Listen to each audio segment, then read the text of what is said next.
Hello, hello, hello. Yo, yo, yo. Jake, how are you? I'm great. I'm excited for this one.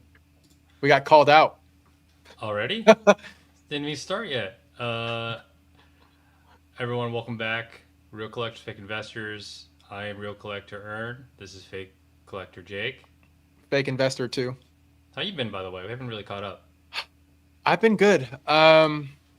I went to the East Bay card show, but it was in the South Bay on Sunday, and I literally zigzagged through every row trying to find singles to grade, and I bought about a dozen. Wow, Not much, I know. big spender. Well, to be honest, you know how picky I am. And I obviously had my trusty black glove.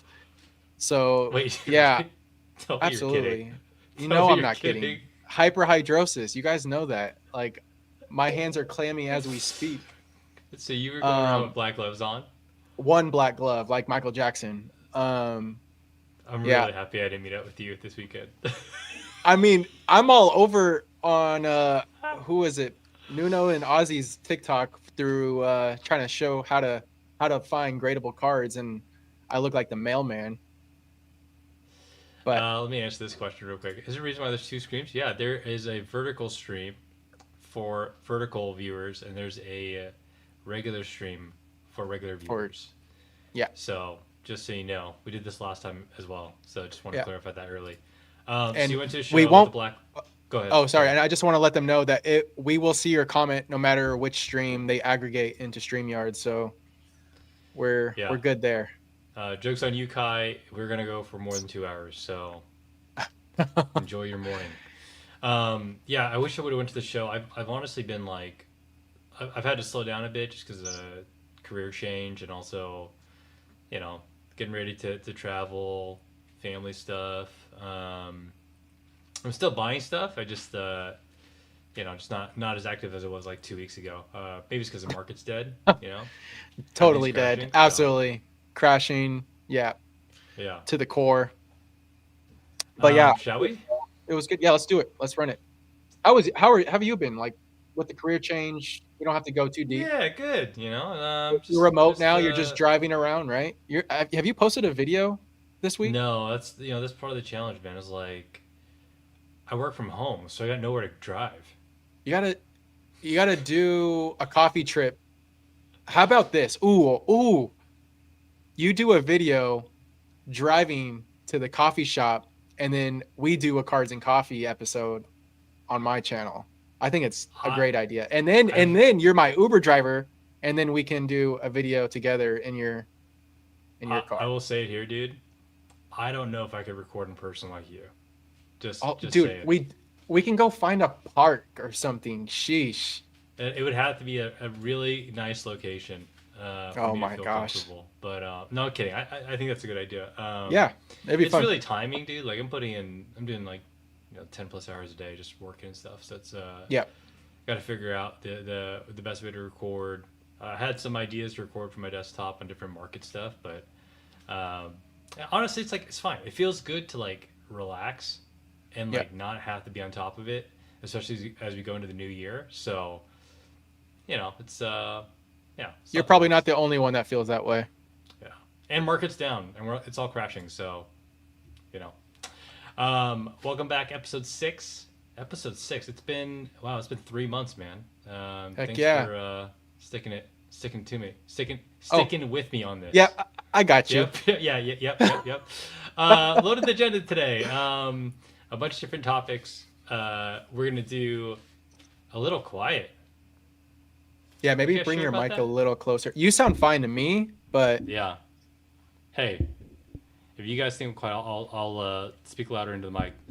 Um, we'll do collector's corner today. A little bit did you know? Some small updates on Pokemon releases, and then our main topic. What are we talking about today? we have a few topics, but the main topic is collecting, investing, and is investing collecting? Are we in a dystopia, and is PSA scamming everyone? Right? Glad we Sounds prepared. about right. Yeah. Sounds about right. Just everything that you could possibly imagine that's going on. We're probably going to talk about it. Um, Except Kabuto King. We are not talking about that whatsoever. If you're here for Kabuto, I'm sorry. This is not the stream for you. I kind of feel like someone's going to bring it up later. Absolutely. I'm down to talk about it. It's Ugh. Yuck. yeah, yeah. Um, and then we'll do hot takes, and then we'll go through Q&A. So hopefully, what, 2 hours, 2.5 hours, We'll 2 hours? probably, We'll see. yeah, we'll see. See how We'll far we see. get. Collector's Corner. What's in the PC? I have been buying a bunch of Legendary Collection. I hope Ricky doesn't watch this. I'm slowly going to master set Legendary Collection. Oddly enough, I had a viewer reach out. He's a vendor. He has a bunch of stuff from his PC, and he had a bunch of Legendary Collection. He wanted to know if I wanted to buy like the Electrode and the Nido King and the Nido Queen, and then he's like, "Oh yeah, I have all this other Legendary Collection." So I just bought all of his Legendary Collection. Ricky's pissed. Ricky is Yeah. so pissed. Um, my goal is moderately played or better, and so hopefully light played to moderately played. And I want to binder all of them. The only challenge is that like I had to buy his Blastoise and Snorlax, and they're probably PSA 8s, so I probably have to grade them. Gonna have to sell them. Then gonna have to get other copies for in place of them. So, um, yeah, These this look is so good. my binder. They look so good. I think the Dragonair is one of my favorites. I think that art is so good. That's Team Rocket, right? If I remember correctly, that's Dark Dragonair. Dark Um, Dragonair, yeah, it's Rocket. I love that one. I think the color lists from this set in reverse like are some of the cards that pop most as far as like reverses go. Same with like Persian Dragonite's probably one of my favorites. But you got War Turtle and Blastoise. I'm curious how those do if you decide to grade those. Yeah, there's a Charmander, there's Dark Blastoise, War Turtle. The so to come full circle on this, I had like 30 PSA 9 Legendary Collections, Legendary Collection cards that I graded most myself from COVID, and then Okay. I sold them all like a year and a half ago because I decided I was done. So we've come full circle, but I'm dedicated to having a binder. That's the one thing that I wish I would have done more of and like actually stuck to. So Yep. we're what 12, or 25 cards in. We got You got 130 a left. yeah, Yeah. you So got a long, but that's the whole, that's the journey. That's the whole part of collecting, right? It's like yeah, yeah, I think this binder will look so good regardless of condition. I think one of my favorite binders, and it's actually like my best performing video, is just my like illustration rare binder, and it's like just something that I think is like the best like coffee table like magazine kind of vibe where anyone who, even if you don't collect Pokemon, just throwing that on the table and letting someone that's never looked at Pokemon or collected Pokemon might bring in like new collectors, and I think this would do the same. Definitely yeah. nostalgic though. Nice. I I saw a PSA 5 Zard. Guess how much it sold for? I died PSA inside. 5. PSA 5. I died The inside. reverse or the just the hollow? Reverse, reverse. I would say 1200. It was like 1,500. So Oh my gosh. Yeah. it's gonna hurt to It's get eventually, but it's this is gonna take me like 3 years at least if I take my time yep. It's a marathon, not a race. for sure. Absolutely. You got a nice little pickup. Yes, I have it by me too. You can see it here, but I got Claire's Blastoise from Versus. Very Um, nice. I don't know. Does this card come in the fire? Is it the Fire and Water pack? Do we know? It comes in the Fire and Water deck. Yeah. Ooh, once we open that pack, I call dibs on this non-hollow. You already Um, have one though. but I want another one. I want to grade one myself. I picked this up. Shout out to Jason. He's right now in Japan sourcing cards as we speak. but I picked it up from him. I think like a week or two ago. We had coffee together, and he brought some VS. Um, he was like, "Yeah, I got a bunch of VS in here," and it was a bunch of nines. He's like, "Yeah, I graded these like I don't know. Some of these were recent, but a lot of the nines and a few of the tens were like 5 certs, 6 certs he's had since like 2021." Um, and I was like, "Ooh, I want some of these nines." And he's like, "Well, I got a few tens," and I was like, "Let me see." And this just happened to be in there. What's a 10 go Um, for? I paid 220 for this. I don't know what it's That going feels for on eBay. cheap. Yeah, I think it is under, but it's just a homie hookup. But this is also Yoshida who illustrated the Smeargle from Neo Discovery, Tyranitar from I think either Neo Discovery or the one from Neo Destiny. I think it might have been the one from Neo Destiny. But yeah, I'm a fan of this artist, and I was just talking to my friend Desi. Shout out to Taylor, but he's also a Blastoise collector too. And he had mentioned something that I always noticed too, and it's like Blastoise's like claw or paw looks like a broken like claw machine in Whoa. this. It's really weird. It's like he's like flipping it upside down, which is like really weird. But yeah, I always thought it looked funny. I'm looking at it right now. Yeah, it's odd.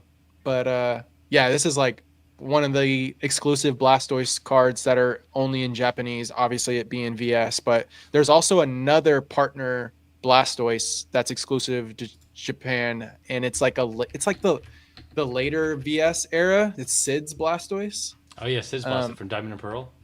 yeah, it was a VS card as well, but yeah, I still need that. I had a few opportunities. Actually, Jason's gonna source me one while he's out there in Japan, hopefully, and if either a minty raw copy or try to find me a 10 out there. It's from Platinum Movie Pack. It's a promo card. Yep. Sid's Blastoise. Yeah, very Hmm. cool. Yeah, I used to I've have seen it it. raw, but I didn't think it was gonna 10, so I ended up selling it. Um, yeah, the non-hollow Japanese 10s are so cheap.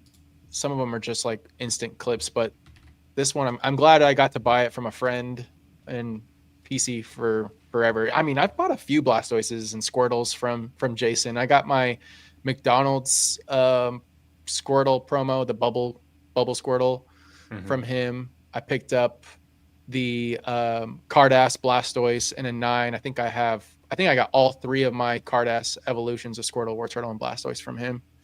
It's been great when it comes to Japanese. If you are looking to buy, Japanese graded cards or raw, hit up Slow Down Thank You on Instagram or check out his eBay. Yeah, Jason, hook it up, man. I appreciate it. Thanks for coming, Rar. Good to see you, buddy. All right, let's get into Did You Know? So, I should preface this by saying my Did You Know comes from a bunch of cards that I bought, in which I had realized that in order for me to complete the set, it's probably never going to happen. So, um, as many of you know, there's the Japanese and English version of Pokemon Rumble. In Japan, they have three additional cards in their set, and they're exclusive. That's the Pachirisu, Krogunk, and the Eevee. Now, as I was doing my research and really digging into why these are impossible to find, back in the day, you had if you beat the game, you got a unique code. You'd insert that unique code into the Daisuke Players Club website, and then they would randomly draw 100 people to get a booster pack with these three cards. So you Oh had to wow. first beat the game. You had to get a unique code. You had to enter a lottery, and then you can get a pack that had these three cards in it. They only printed 100 of these cards. So Oh wow. if there's like a sealed pack of these, it's probably I don't even know how much it would go for. But let's dig into the cards specifically. Pop 10 for each of these cards. I think two of them are there's 8 pop 10s, and then one of them has a six pop 10s. So there's less than 8 in total for less than 8 for each of them in a pop 10. I was watching Tetra Ninja and Zach Gemmin's podcast, Hmm. and because Tetra sold or he has a pair of these, and he was Oh saying wow. how the trio pair sold for like 95K recently in like a private sale. That's crazy. So you can't You can't comp These these are cards. They're so uncompable, right? you could argue that these are almost as rare as like snap cards. Almost. Like they're Yeah, yeah, like that's incredibly low pop. I think you had them here. Pachirisu's pop 8, Krogung's pop 9, Eevee's pop 8. yeah. So I bought the Lucario. I won a bunch of auctions from CGC or from Fanatics. I got some CGC Pristine Tens. I got Lucario, the the I don't know the name of that Pokemon. The one that looks like Heatran, but is not Heatran. The one with the shield looking face. Volcarona? No. No? See, I'm the worst at this. Oh Um, wait, oh it's the dinosaur. It's the dinosaur looking dude. it's the ancient one. Yeah, it's a fossil. Sh- Shell. Anyway, true Yeah. fan I here. know which one you're talking about. Yeah, sorry. I got the Bastardon. yes, Bastodon, Thank you, Amir. Starmie, and a bunch of other ones in CGC Pristine 10. I won the auctions because they were cheaper than PSA 10s and they're pop one. So, I was thinking maybe I'll complete the set, and turns out I'm gonna have Good to sell luck. everything in order to do that. Yeah, I don't think there will ever be a CGC Pristine 10 of these cards. So, Yeah. um, Do you have any of the packs like are they have you seen any sealed like at all? I Hmm. didn't even realize this existed. To be honest with you, I thought this No, was just like me a random either. promo. So, If I saw these, I would have just thought they were bulk. That's no, I'm serious, but like knowing that, obviously, that's crazy. yeah, yeah. So that's my did you know, and also my I'm never gonna get. There we go. Okay, Yes, only cool. 100 copies. I have two did you knows for tonight's episode. This one that we're looking at right now. Oh, can you still hear me? Yeah. Oh, I cut out for a second. Oh, that's okay. That's you cutting out your mic. I just realized that. Okay, so this is a jumbo card from 2011. I thought this was really cool. I had never seen it up till like last week. And I mean, it's Mewtwo fighting Pikachu. Definitely gives me like Detective Pikachu vibes just from that scene at the end of the movie. But this was awarded to people who played in the like battle event during this time, and it was only 2 weekends in the month of November in 2011. So I think the first one ran in Osaka in like early November, and then 2 weeks later it ran in Tokyo, and it was given out to anyone that participated in that event. Um, I saw an E4 thread where someone was looking for one in 2016, and one had popped up, and someone had like told me basically like, "Hey, like, what are the odds that this one just popped up? You should buy it right now." I don't know if these are available, like readily available right now, but just based off of that, I would imagine they're probably as rare, maybe not as rare, but like that Night Battle Umbreon that I think was like 2016. I think it's from like the Heart Gold Soul Silver era. Yeah. Um, Yeah. but yeah, this is a really cool jumbo promo. I mean, any card that I think has a stamp, it has two mascots of the hobby, and then a ton of more Pokemon in the background is a W. But And yeah, cool card. anytime Mewtwo's doing a Hadouken fireball, Yeah, for real.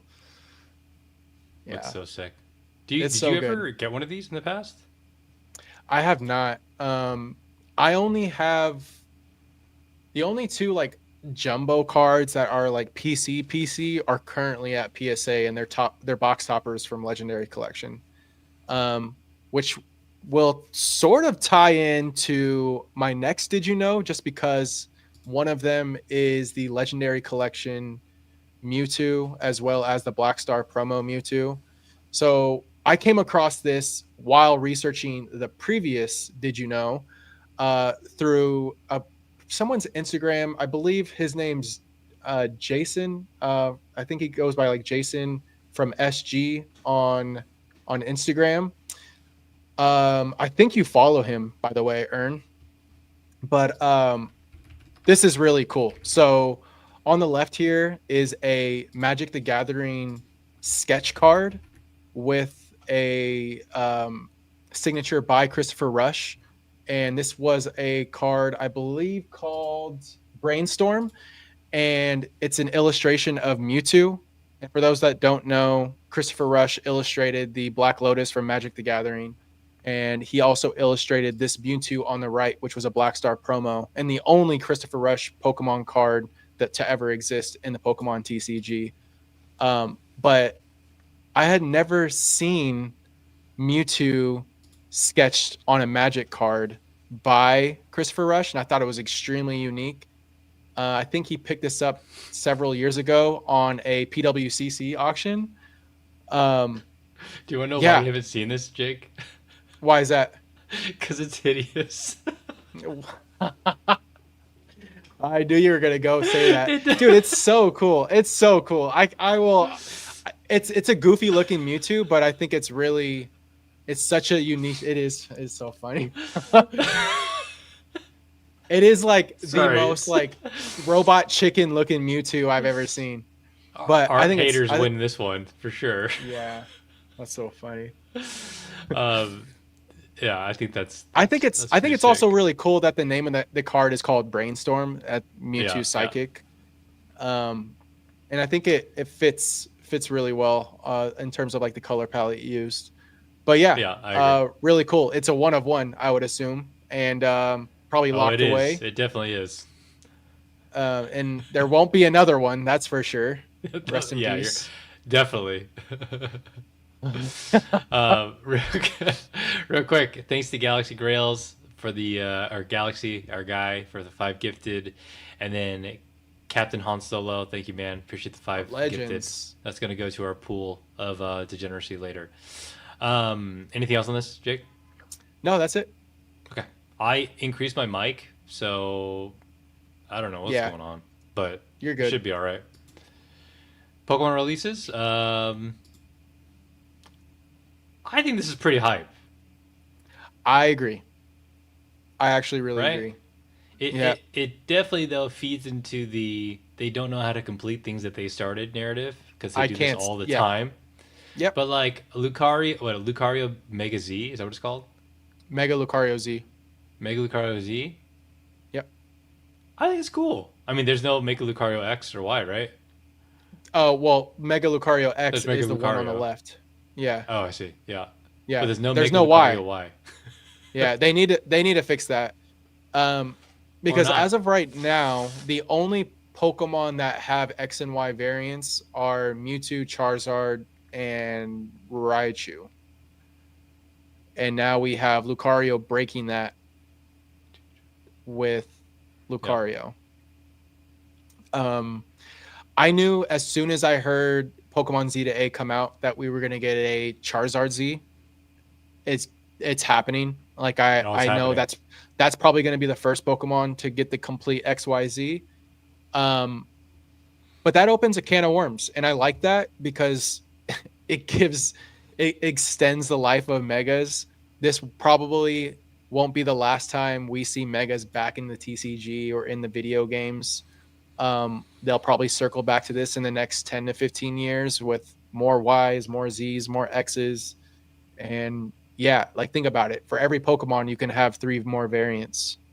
Yes, there's probably what 300 to 400 that can be mega, and Yeah. then you times that by three. Yeah, Yeah.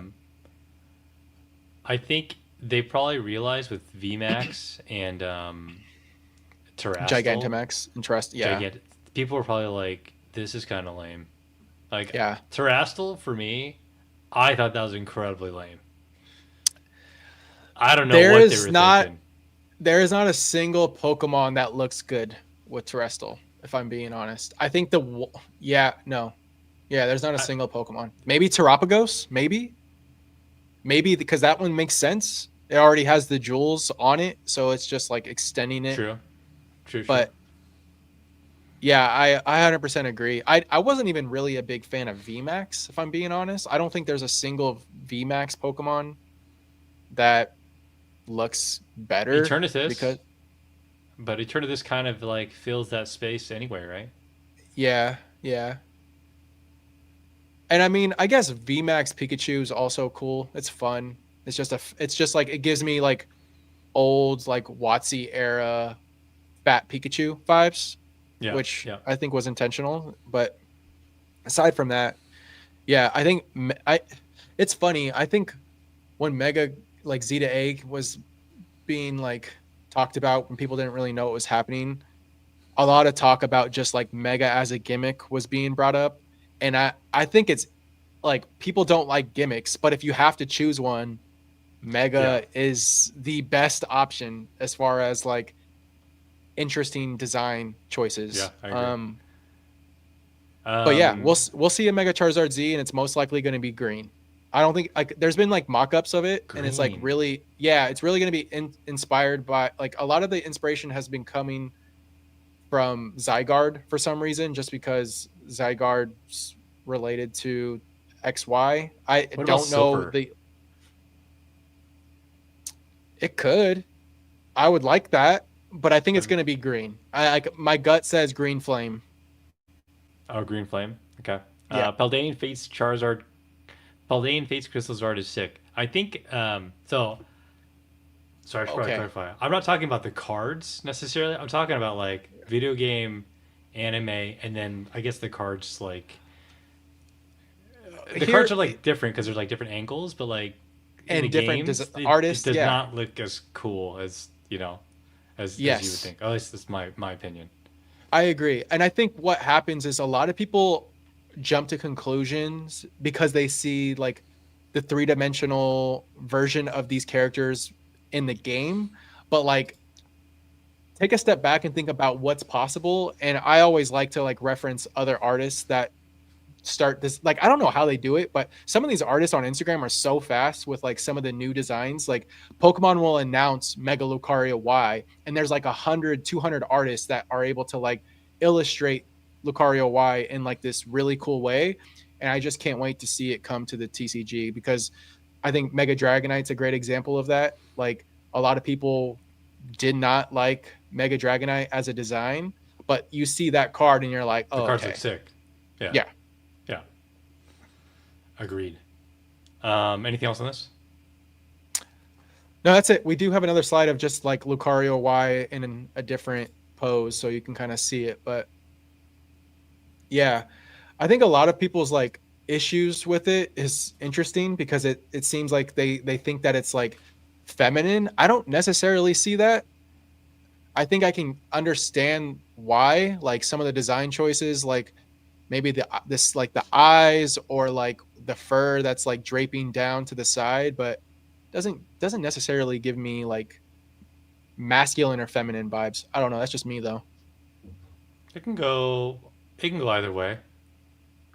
Yeah, Yeah, it can go I can either way. see their argument, but that wasn't like the first thing that came to mind. Yeah, I can't unsee the hair though now on the back. It looks like a. What does that look like? What does it remind me of?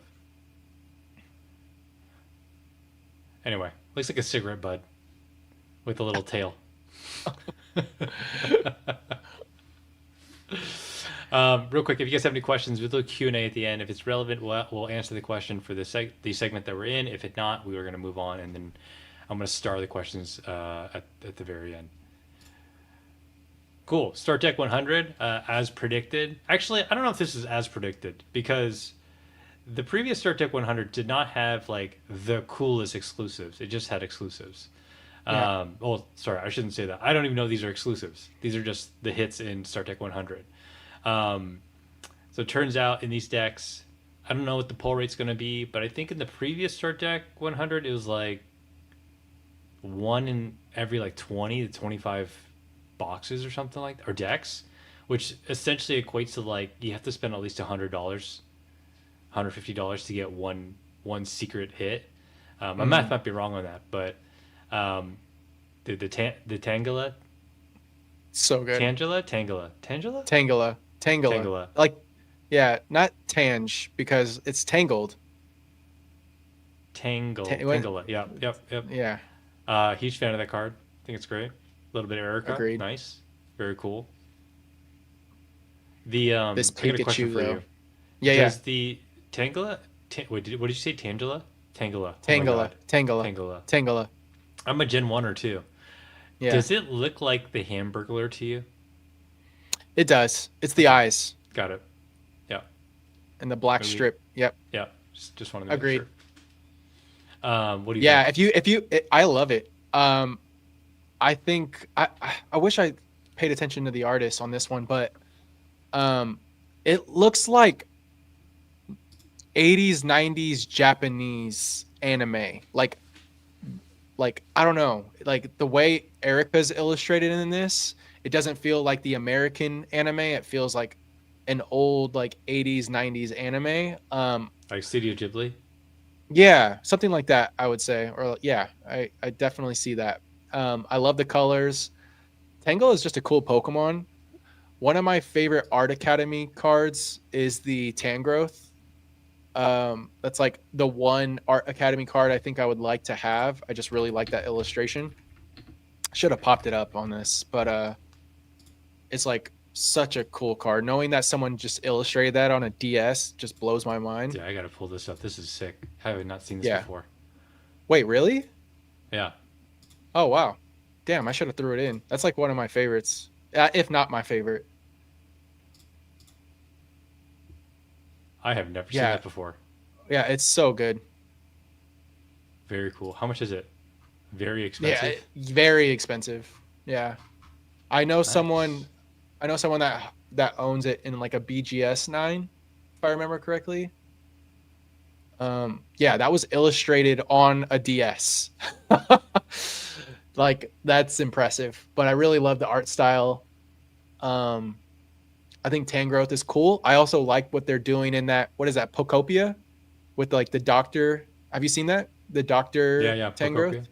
Yeah. Yeah, I think that's cool. I really hope those Pokemon come to the TCG, but they typically don't. But yeah, I think that the Tango looks really good. This Pikachu though, It I looks think like a camera shot in a cartoon, yeah, right? yeah. Um so I saw something somewhere, but I think it's really cool how Pikachu has been like illustrated in like this scene in the woods multiple times, not just through the TCG, but through Pocket as well. Like the immersive Pikachu is in the woods, and then we have the Chinese exclusive with the Gengar Chew. It's almost like they're telling, you know, Pikachu's story through this forest. Um, this is a great example of like an illustration where less is more, and I think it's fantastic. It's like so simple. It definitely gives me nostalgia for like base set. Um, just seeing it, it's obviously not Fat Pika, but just like the pose, the simplicity, the woods, um, definitely reminds me of like jungle and base set Pikachu. What about you?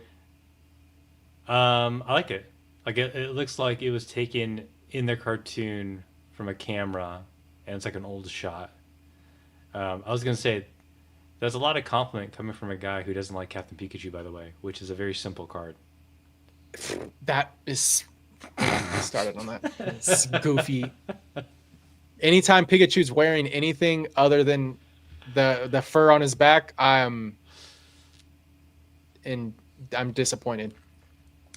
RVD Rips asks, "Are these promos going to be in Extended Heroes?" I don't think we have any. We don't know. We don't know where these if these cards are even coming to English yet or Can we at make a all. prediction? I predict they will come to English. I predict Pikachu will be in ascending, and I think Erica's will be too. The only Yeah. reason I say that is because the SARs that came in Dream do not make up all of the SIRs that we're getting in Ascending Heroes. Like there's a few that, like I think there's like 5 or 6 missing if I remember correctly. Um, it could be a promo. Yeah, I that was also a guess, but they have been doing more, battle decks with illustration rares. We've seen that with Haunter. We've seen that with Steven's Beldum Yeah. and Yeah. Marnie's Marpeco. So we could see these as more battle decks. I could see that with this Tangle. It could be one of the actually now that I see these, I think these might be in the tech sticker packs for Ascending that are coming out on release. There's the 2-pack or 3-pack tech sticker that are coming out on release day. It's like one of the few like SKUs that The Pikachu is, drop. or all of them are? No, no, no. I think the Erica and this Slurpup or whatever it is can be like promos in those blisters, because think about Black Bolt and White Flare. Yeah. We got those two. I can't remember their names, but black and white Pokemon. So who knows? Yeah, we'll see. Shall we? Yep. Quick sponsor plug. We interrupt this program. We're doing the sponsor plug early so we can get it out of the way. This is going to be our Sellout Central segment, where Jake and I are on a mission to buy a Pokemon versus pack. First up, we have a couple new sponsors. Java's Cards and Collectibles out of Wake Forest and North Carolina.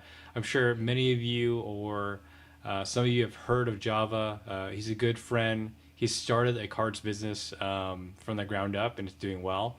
If you're looking for anything to buy, sell, or trade, we have his link down below. He's always buying. He's always looking for inventory for his shop.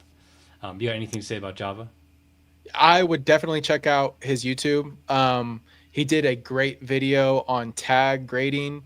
He did recently a great long video on having a card store, like a brick and mortar, and what his day-to-day looked like all the way up to Black Friday, how he prepares, how he sets up the shop, how he organizes, how he prices. It's a great video. Definitely recommend. Shout out to Java. Yeah, Tyler's the man. He's also doing a 10% off everything sale on the 10th, which is tomorrow. So hit him up for that. His link will be down below in the post-show upload. Another sponsor who I use regularly. If you're not familiar with Green Poop, this is the Green Shiz. Good friend of the channel. He has a consignment service where he sells sealed product. Outside of the kind of, I guess the options now are DC Sports. Z&G doesn't do it. Probstein does do it, I think. Yeah, they do it. There's not a lot of options for sealed consignments. So if you're trying to sell booster boxes, booster cases, he'll take anything. Elite Trainer boxes. Him and his wife, Megan, shout out to Megan. They run this nice little program. And here are the consignment rates if you're looking to sell. They do all the work. And so I am incredibly lazy. I like to just ship my stuff out and have someone else list for me. And I've sent them, they have like 10 or so auctions going on right now of things I've downsized on. So if you're looking to sell sealed, link is down below in the description, and check them out.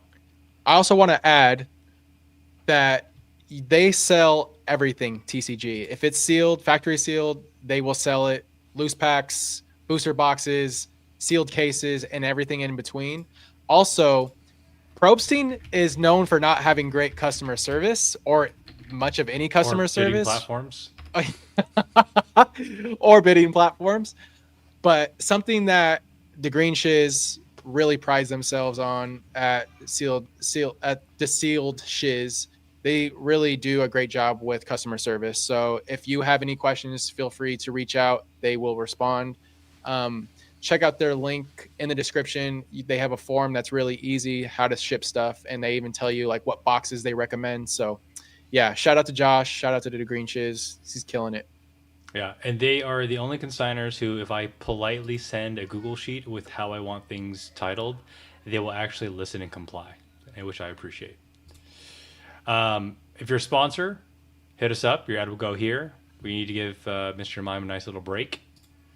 And we are a seventh of the way to our goal. We're getting there.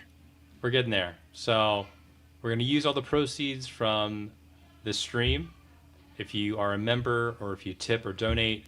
And then also if any of the money that's generated through ad revenue, we're putting it to this pool. Jake and I are going to share this versus pack. And if Eclair's Blastoids pulled, then I'm going to keep it. So main topics. What's the main topic first? Collecting and investing. This is who would have known? Thanks. Bravo. This is a graphic great design is my passion. Love it. So Jake sent me a text and said, "Hey, this is probably something we should talk about." So just wanted to shout out and pay kudos. Two great channels. Son of a Merc talked about this topic last week. I watched the video. Jake watched the video, and then the Weekly Weedle, which is by Shug and Oliver, um, they had talked about this. And the topic in general is collecting investing, and is investing collecting. Yeah. It's it shouldn't really be a heated or debated topic, but I think between the two of us, we've done a lot of both, and I think we could probably have a pretty fruitful conversation around this topic. So shout out to these guys for giving us the inspiration for this and for helping us make an agenda for this I stream, which we mean, did not have going in. yeah, no, Shug called us out in the the weekly Weedle, so I felt obligated that we had to touch on this, and I felt so passionate about it that I actually recorded a Cards and Coffee this morning about this topic, just so that I can kind of voice my thoughts and hear them, because like I feel like it's a rabbit hole, um, and it gets kind of deep if like from a philosophical standpoint, um, and like yeah, shout out Whoops. to you guys. I'm excited about this one. Honestly, Ern, we can probably like keep it on this slide for a while. I don't think we have to like jump around for a Okay. while. And if anyone's just like listening, you don't have to like watch unless you want to see our mouths move and maybe scratch our faces here and there or take some Yeah. sippies from our water bottles. Alan would really like everyone to participate in the Modern Drop in Sam's Club. I have no idea what this is or what it's for, but I'm probably not going to try because I do not. I will miss out. I don't Yeah. have a Sam's Club membership. But good luck to you, sir. Hopefully you get whatever it is, and hopefully you make a ton of money from it. So, I have some notes. Where do you want to start with this topic? I think it can go so many different ways. Yeah. Um, I guess we can start with just our like initial thoughts from maybe Merck's video. Yeah. Um, one of the questions he raised was like, is the concept of collecting right now like what most people are doing, just buying the latest set, buying the latest booster box, watching investing content? Is that what collecting is?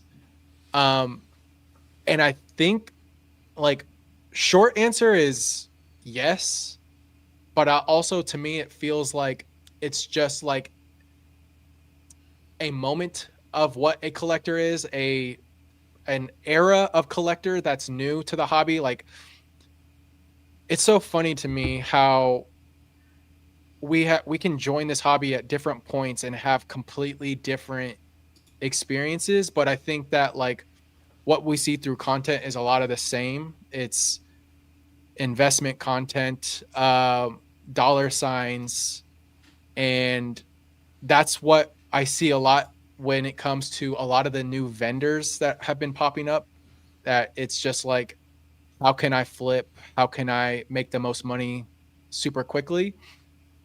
And a lot of people, his intro is just going to be vendor POV, coin flips, and like the latest and greatest sets and the highest rarity chases, like gold cards, which are aging like milk, which have I feel It's good okay. about because It's literally been 3 months. Not even 3 months. Like it's I will say, side topic, I think that people have you're already making caught it the on to main that. topic, by the way. Okay, all right, all right. I'm just I'm not kidding. going to. No, I'm go not going go. to. I'm just No, giving no. you I shit. just like I think that people are being more self-aware, faster. They're faster at being more self-aware than they have been in the past. As like a general collector, like like the hive mind is catching on to that quicker than they have in the past.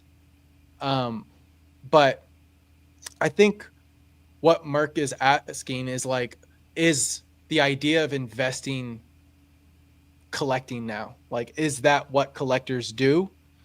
Um, and is that like the new meta as a hobbyist? And to me, it's the surface, and that's like the widest net is like the surface level collector. And in order for you to become a collector, you have to dive deeper, and I think it's either like um And what's spend the money. and well yeah, I mean collecting you're going to spend money regardless, right? Like I think one of the things we can definitely talk about here is just like value, and Yeah. like that's a Yeah. key part of this too. um but like you either you either swim or drown, and I think that's what happens with a lot of new collectors is that they either learn to swim and they have to actually do work. That's the thing. You have to do research and figure out like what it is you like to collect. Like Mark was talking about, like, do people go any like deeper other than like the alt arts of Mega or the alt arts of Scarlet and Violet? Do they look at Sun and Moon? Do they look at X and Y? Do they look at Mid Era? Do they go Do back they to have to WotC? though? They don't. I don't think so. But I think that if you're always chasing the latest and greatest, you burn out and you lose joy in the hobby doing that. Yeah. Because like you think about the cost, you think about just like fatigue as that, just because that's a never ending cycle, right? Like Yeah. Pokemon Yeah. has that. We talked about that before. It's a never ending cycle. Um, and then it's like that's the thing. It's like you have to figure out like you have to figure out what path do I take, and I think that's like that's the real like that's the real question. Like I think that people should be asking. It's not like is it collectors or investors? Is it like why is this this collision? I think it's more to Yeah. that. I think it's deeper than that. Um, and that's just surface level thoughts on Merck's video. I I so I think it is hands down net net the hobby is better today than it was years ago. And a big Yes. part of that is because the funnel in which people are attracted to the hobby has widened. And a big part of that is there's a financial aspect of this. And like I think generally, especially with people our age and younger, there has been this initiative and proactiveness to be more financially literate and to like not have to work a 9 to 5 and have to invest in the stock market and like not be in control of like being able to grow your money. I think generally like Pokemon aside, that's just like something that has been in the forefront of people our age and younger, right? People want more control of their finances, their net worth, and they're looking for ways to kind of deploy money to do that. That said, like the entry point for the hobby, yeah, making money is a big part of it, and I think the challenge in that is like then we get into like, well, what's your motivation? And if anyone says it's to make money, then you're immediately casted like you're a bad guy, or like you're left side of the fence versus right side of the fence. And um, I think as we get older, right, very few people can continue to be like that kid who just collects things and doesn't worry about what it's worth or if other people like it or if like any other reason outside of they truly love it. And I think it's fair, and I think it's about time people understand that like value. There's nothing wrong with wanting to collect value, right? Or like you want something that is actually going to be worth more one day, or at least the same. But you don't want to buy anything that for sure is going to go down in value because like that has a yucky appeal because people aren't going to want it. Like this is why you don't buy PSA 10 copies of like common cards. You can get them for $25, but it doesn't matter. I mean, outside of Kabuto, in most eras, like it's not going to be worth more than that in the future. Maybe vintage, maybe some mid era, random cards here and there, but like that's just hands down objectively not a great buy if you were thinking long term in the hobby. So the only way you would qualify that purchase is if you just truly like that Pokemon. And I think the amount of people who just truly like the cards that they have and don't think about value is like 99% of people do not think like that. Like, I'm sorry, you can be a purist all you want and you hear all this content on YouTube like, oh, like you're not a true collector. I guarantee you, if I put two cards in front of you and one of them is more valuable, most people will collect the one that's more valuable. So like Yeah. there's a lot of subjectiveness that comes into play, and like a lot of thoughts and feelings around like, well, you're a true collector, you're not a true collector. And it's like at the end of the day, people want to be able to spend their money and enjoy it, but also not feel like they're losing money. If they can make money, that's a bonus. But as long as they're not losing value on what they buy, that's like a key part of enjoying the hobby. Yeah, I think well, talking about money, like money is not corrupting the hobby, right? Like I think I think it's really coming down to like an identity crisis. People want to say like, "Oh, there's too many investors, not enough collectors."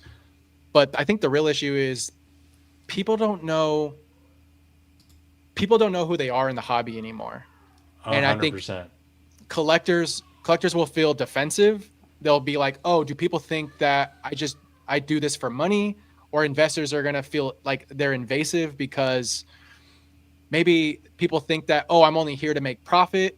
And then vendors is a key one too, is like, do people think I only care about flipping and extracting from the hobby? And everyone's feeling judged. Everyone feels like there's like no space for them.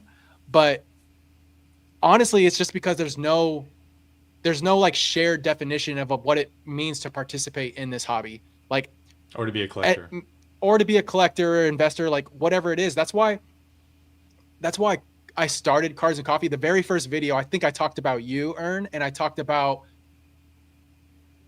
why I try at least one thing. I try everything once just to see if it's in the hobby, if it's worth it, if I enjoy it, because by doing that, like it broadens my knowledge, expands like my skill set, but also makes me more savvy as a hobbyist, right? Like the hobby Yeah. is not split into collectors versus investors. It's split into people that want to belong and people trying to perform. Yeah. And like we Yeah. see a lot of performance culture on YouTube. And that is one of the reasons why I started making YouTube, was to kind of push against that. My videos do not get the clicks, the views, because I'm not talking about the next set to boom, the next card to boom, buy this now, buy that, invest in this. Like it's just not who I am. It's not the kind of content that I want to create. But it's like I don't have every ETB behind me in my video, right? Like I don't have every booster box behind me. It Whoa, whoa, doesn't, whoa. Chill, man. I used to. you know, do you? Well, I'm calling out like anyone that does that. Like if I did that, I'd probably get the clicks. I'd probably get more engagement because they Yeah. see that I have the approval of the internet, because they see that I'm about it, right? Like Yeah. I Yeah. like I'm not just talking about it. And there's a lot of people that are just talking about it. And Yeah. Dan calls I agree. them, what does he call them? Fence Imposter, sitters, like, fake or fence investors, sitters, fake fence investors like sitters. us. We're yeah. And Yeah. like that's another thing, right? Like I think the title of our podcast is satirical, right? It's a play and a jab at It's a like meme. it's a meme, because like Yeah. most investors in the hobby are actually collectors who just ended up holding valuable stuff. Like Yeah. Yeah. that's what it is. And like That's what I want to everyone, segue into, that part yeah, specifically. yeah, Real quick, Jake yeah, Hamilton. I should probably clarify. Most cards that are common in a PS10 will never be worth anything. What you're pointing out very specifically, yes, there are cards, like I mentioned, in vintage and older eras that over time will be worth something. But most cards that are common are not going to be worth anything in a PSA 10. Um, I think there's this one macro topic related to investing I want to talk about, which is like there's definitely like investing culture right now, yeah. and like I think I mentioned this in I did my car commentary with Radar, and I was telling him like I don't talk about investing on my channel in my content because I do not I like attracting those type of users. Nothing wrong A with those hundred type of percent. users. It's just like it's a bro, yo, yo, yo, pump, pump, pump, best set, next set, like buy this, get like it is so obnoxious that like and the thing that's obnoxious about it is that I know most of those people are new and will never actually be a Pokerev or like a Cool Train Orion or like these guys who have invested, over the years being collectors and accidentally getting value and like being around for a long time. I know they are not those type of people. They are like this new crowd that came in, part crypto bro, part like, oh, I can make money, part flippers, part Blooming Waters hoarders, part Costco people. Like, I know that's the type of audience that is primarily in that kind of cohort. And I think that, like, I'm definitely a fence sitter because I do all of this. I think that type of audience is what people have an issue with because it's Yeah, so obnoxious and it's so yeah, like what the challenge is that like they're not wrong. You yeah, buy something as cheap as you get and you sit on it literally for years and you do nothing and then you sell it. But most people are not even going to be able to do that. When the market goes down, when there's a downturn, they're going to sell it. They got to take care of things, got to pay for bills. They're going to get rid of that stuff. And so it's the preaching of like the things that someone else told them to do that they aren't actually doing, and just like that general commentary around investing. I think that's what people are annoyed of, like in yeah, that are like on the collector side of things, right? But yeah, realistically, the act of investing, like I wouldn't say I'm an investor, but I have done the act of investing. yeah, Like yeah, back in the day, you're damn right. I bought a bunch of Brilliant Stars and sat on it, and like all these other sets, and I knew exactly what I was doing. It's gonna go up over time, but I think part of that's like I also did half, if not more, collecting. I also did half, if not more, of flipping stuff, right? So it's just yeah, like one of the many things that you would do. And at the end of the day, I think we are all trying to make sure we grow value over time. That's like that's the long and the short of it. Whether you're a collector, you're a flipper, you're a whatnot streamer, you're a vendor, like yeah. again, no And one wants to this, buy anything that's going to go down in value over time, right? You're trying to buy things that you can trade up. It's going to appreciate over time, and you're going to trade into something that you want, or you trade up to something else. Like that's the hobby. Like that's the that's whole not, no, point.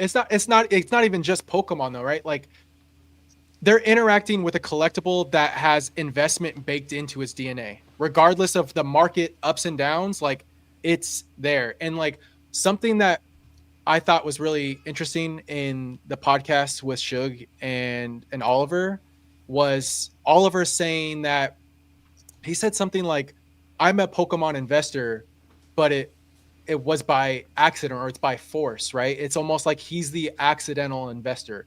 And I think there's a lot of that, but at the same time, I think about it like this, and I talked about it in the video today, but um, someone who collects purely out of love, but their cards become, I guess, more valuable over time, it's not investing. They are curating objects where the value is just bound to happen at some point, right? Like you're curating, you have taste, you're curating that over time. And I think that Oliver is a great example of that because like he's so like research heavy, knows a lot about WotC era, a lot about mid era, and like he's going to find things that are undervalued, like truly undervalued, and he'll have it because he loves it and it will work out for him. And that's what like goes back to your whole idea of like collectors get paid. Um I think this isn't necessarily like a solution or like a cure to like this whole like this versus then this point like finger pointing, but I think there's something that everyone in this hobby can do no matter like what corner you're in. And I think like for instance, it was, I want to call this comment out. Huskaroo said, "I'm only an investor of sealed product ID. I don't give a fuck about Pokemon cards." Oh, language, Um, Jake. sorry, my bad. Um, that's exactly what he said, and he's saying that, and I think that that's really shallow. I think that you have to think about respect. You have to respect the culture and the emotional value of the TCG to be able to, I don't know, not necessarily like to be a successful investor in this hobby. I think it goes more than just like following the trends of content creation. You actually have to know what you're doing and do the research. And I don't know how many people are actually doing that. Collectors should also probably embrace the financial aspects and just like, because it's not going anywhere, you can't be ignorant to it. Um, Yeah. and don't feel shamed by it either. Whether your collection's worth a couple dollars or thousands of dollars, like it's just a part of the hobby and it's always going to be there no matter how the market is. And one thing that I really wanted to talk about too is like vendor culture. Um, this goes into all of it too, because I think that if vendors contributed to more knowledge than just like it feeling like an extraction or like just about like making money and flipping, I think we'd build a better, honestly, a better community through that. There's a lot of new hobbyists that go to these big card shows, small card shows, that it's their first time, and a lot of the time it's very transactional. And I think of people like Ricky. I think of people like Jason Slowdown. They are both very different. For those that don't know, they were Oyama, Ricky, and Jason Slowdown. They're part of this YouTube video made by Modern MBA, which follows basically their entire like business as Pokemon vendors. Both of them completely different in terms of their goals, but both have their lane that I think add value to the hobby overall. Right? I think of like I think a good analogy for them is like Ricky is like Ricky's style and Jason's style and their vending styles are very different. I think Ricky is like extremely charismatic. You're having an experience when you're buying and selling from Ricky. Like you are going to remember him for the conversation. You're going to remember Jason in a different way. He can share and teach you something about the historical significance about this card. If you look at like we have a slide for Jason because of just like how curated he is as a vendor, he will stand out across like most vendors just because of the way he brings his table to life through the cards that he sources, the cards that he enjoys. So like those play a part overall in like the benefits of a healthy hobby. And I think that if we had more of that from like a vendor point of view, it'd be an overall like bonus to the hobby and like thus this whole issue overall. Because I think what it comes Yeah. down to is just not enough knowledge and effort being put into this to understand what's happening here. I think from like a philosophical standpoint, because it's more than just like us versus them. Yep. Um, Yep. it's a hobby that people want to be a part of, no matter whether it's like just hey, I just buy sealed product because I enjoy sealed product and I like I'm hoping to like add value to my financial like the finances of it, but also like to grow my collection. I invest in sealed product. Like I actually buy a lot of sealed product because I plan to either sell it down the road 5 years. I have booster boxes that I bought 5 years ago. I have ETBs that I bought 5 years ago that I plan to move it into other things that I want to achieve in this hobby as a collector. And that's Which, there's like no shame in that, right? yeah. There's nothing wrong with that. You can be a collector that invests in sealed. You can be an investor that collects. Like it doesn't. There's no like us versus them in this scenario. Yeah, I think the unfortunate thing is there has to be an us versus them for a lot of people in order for them to feel a certain way. Um, I think the other thing with like investing culture is like there's so much content that's produced every day on like this is a good buy, this is a bad buy, this is a good buy, you should buy now, you should not buy now, and it's like I'd rather just buy it and forget it, like take me to the next year, like spend the money and get out. And this is where I'm going back to saying like the audience that's like cultivated around this, like they truly believe in everything that they say, even though they haven't done it. And um, the people who have invested like successfully, dude, I don't even know a channel I can mention You that can't. like it's like they don't exist, or like the No. people who it's like a fairy tale. It's like, oh yeah, and that's why this person invested in 10 cases of team up, which you don't see. Yeah. No. It's And like that's another thing. I think Oliver was talking about. He's talking about King Gary. and about like how he's had the foresight, like, hey, these kids are gonna grow up and they're gonna love this stuff. That's why he hoarded base set. That's why he hoarded Shadowless First Ed Charizards. Like he knew it before anyone else. And guess what? He put in the work. He was the one pushing Ken Golden to sell Pokemon. Like he was like some of the first people to sell on eBay graded Pokemon cards. Like you you have to put in the work. You can't just be someone that you can't be a Timmy. Like you can't be a Timmy in this hobby. Timmy's either evolve into Tommies or they, have to be sent to the Pokemon Center because they've So died. I you know what I don't get is okay. Let's just pretend we are role playing as an investor. These investors, right? Why aren't you buying Sword and Shield? Why are people not buying Sword? If you are why are you buying Sword and Shield? This is literally what happened 5 years ago when Sun and Moon was like $200 to $300 to $400 a box. Why are we even talking about Scarlet and Violet? I don't Yeah, I understand. Like, I don't because understand. because people aren't doing the Sheep herding research. sheep. Ern.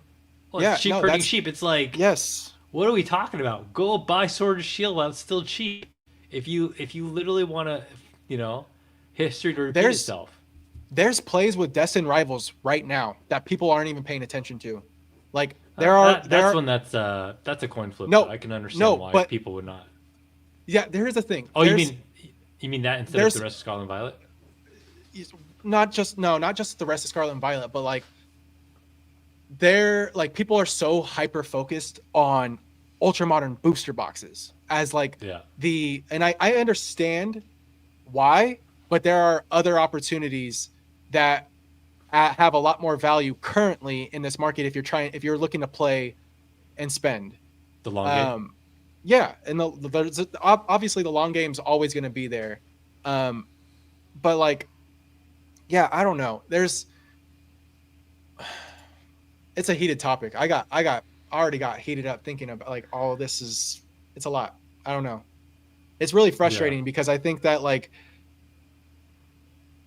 YouTube is like I think about it now, and this is like the main thing is like content has rewired the collective like psychology, right? People underestimate this whole aspect. I think like the hobby is no longer shaped by cards and art and like the meaning behind it. It's shaped by the information flow. Like it's shaped by how like right now if you look at almost nearly every Pokemon, like if you search Pokemon, most of the titles are going to be about value.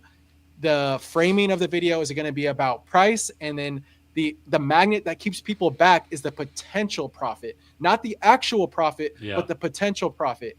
And it's like this whole like prediction mindset that like you're going to get rich, you're going to be this, but it's like people are so I don't know. Ugh, it's I gross. what's what's funny is like the guy who said earlier, like, why would you buy singles or graded cards? You would have made a killing if you knew how to spot singles before this boom. Like, I'm making a killing with singles. Like yeah, you make killing now. yeah, It well, takes I mean, work. it It's not takes as work. easy, but No, like I remember when the gold stars were right there for like PSA 10, Japanese, 2K, I know. the 3K, 4K, 5K, and it's like, I'd rather just buy like something closer to modern because that's what people are paying attention to, and it's they exploded, and there's so much of that opportunity now that people aren't talking about, which makes me excited, but also like makes me want to hit my head against the wall when I see all this content. It's like you can invest in all these Yeah, different things. Here's what I'm buying for my investments. It's like this guy has a few $1,000s talking to 10,000 people and getting them to spend hundreds of thousands of dollars. Let's put that into I perspective. A guy I spending like a literally know thousand people. dollars, influencing hundreds of thousands of dollars. That's like where we're at with like investment content. I think it's really funny. So I know. Okay, I'm gonna bring up Team Rocket Joey as a content creator. Team Rocket Joey is literally trolling the investment content like hobby in terms of like YouTube. Like, and it's entertaining as hell. Like seeing someone that understands what is happening from like a click, like understanding when all the content you see is about the same thing. Joey's poking fun at that. It's satire. And like, it's so funny. He pokes the bear at everyone that sees this as like a get rich quick scheme. Um, and I think that if more people just started to put in their own work and actually research and learn about how to actually make money in this hobby, they would look at channels like Dan. Like Dan should be like Dan should be bigger than PokeRev at this point if we're talking about people winning in this hobby, right? But he's I not. mean, he definitely makes more money a year than Pokérip does selling stuff. Yes, but I'm talking from like a content creator Oh, content. standpoint. He Yeah, yeah, absolutely yeah. does, right? You know what I mean? Like Let's keep Dan less popular because we need him to be a hidden gem. Let's keep him Dan's that a way. legend. And like his whole idea of Timmy and Tommy, like I've actually took personally as I've gone through this hobby. It's like how can I actually make money? Not about like potential gains. And I think that if you actually do the work, there's actual real gains to be made. And like a lot of the grading plays and singles can outperform a lot of the stuff that you buy sealed today. And there's an argument for both sides. I 100% agree. Um, and you're not going to always pick winners from an investment standpoint. But I wanted to add one more thing to this whole like content space that Shug and Oliver also talked about, and that was apps like Collector, right? Um, I think about their UI, and it's not a coincidence. You go to Collector, you go to Shiny App, you go to Pack Magic, you go to TCG Player, and it's charts. Like the idea of collecting is all about value. When we see apps that are called Collector that are just showing the value of your collection, and to me, that's like a statement that says what matters most about your collection is the monetary value. It's not about look at what you cherish. It's about look how much you're worth. And that's the problem. If you if if you change if you how do I say this? It changes the hobby and like the hobby's identity because once you measure once you measure something, you change its whole meaning, and it's like everyone's trying to extract value out of this meaning. And like if all we see is charts, that's what people are going to see. Like they just think like it's all about the value, and I think that's what's broken. And we need to figure out a way to make the meaning the focus and let value orbit around it but not be the center focus. But I don't know if that's I happening don't anytime soon. I don't know if you can do that. And this is, I don't think you can. It's unrealistic to believe it's ever going to happen, because the value part is why. Like again, when we started this conversation, the hobby is better today than it was years ago, and it's going to continue to grow. And money has to be.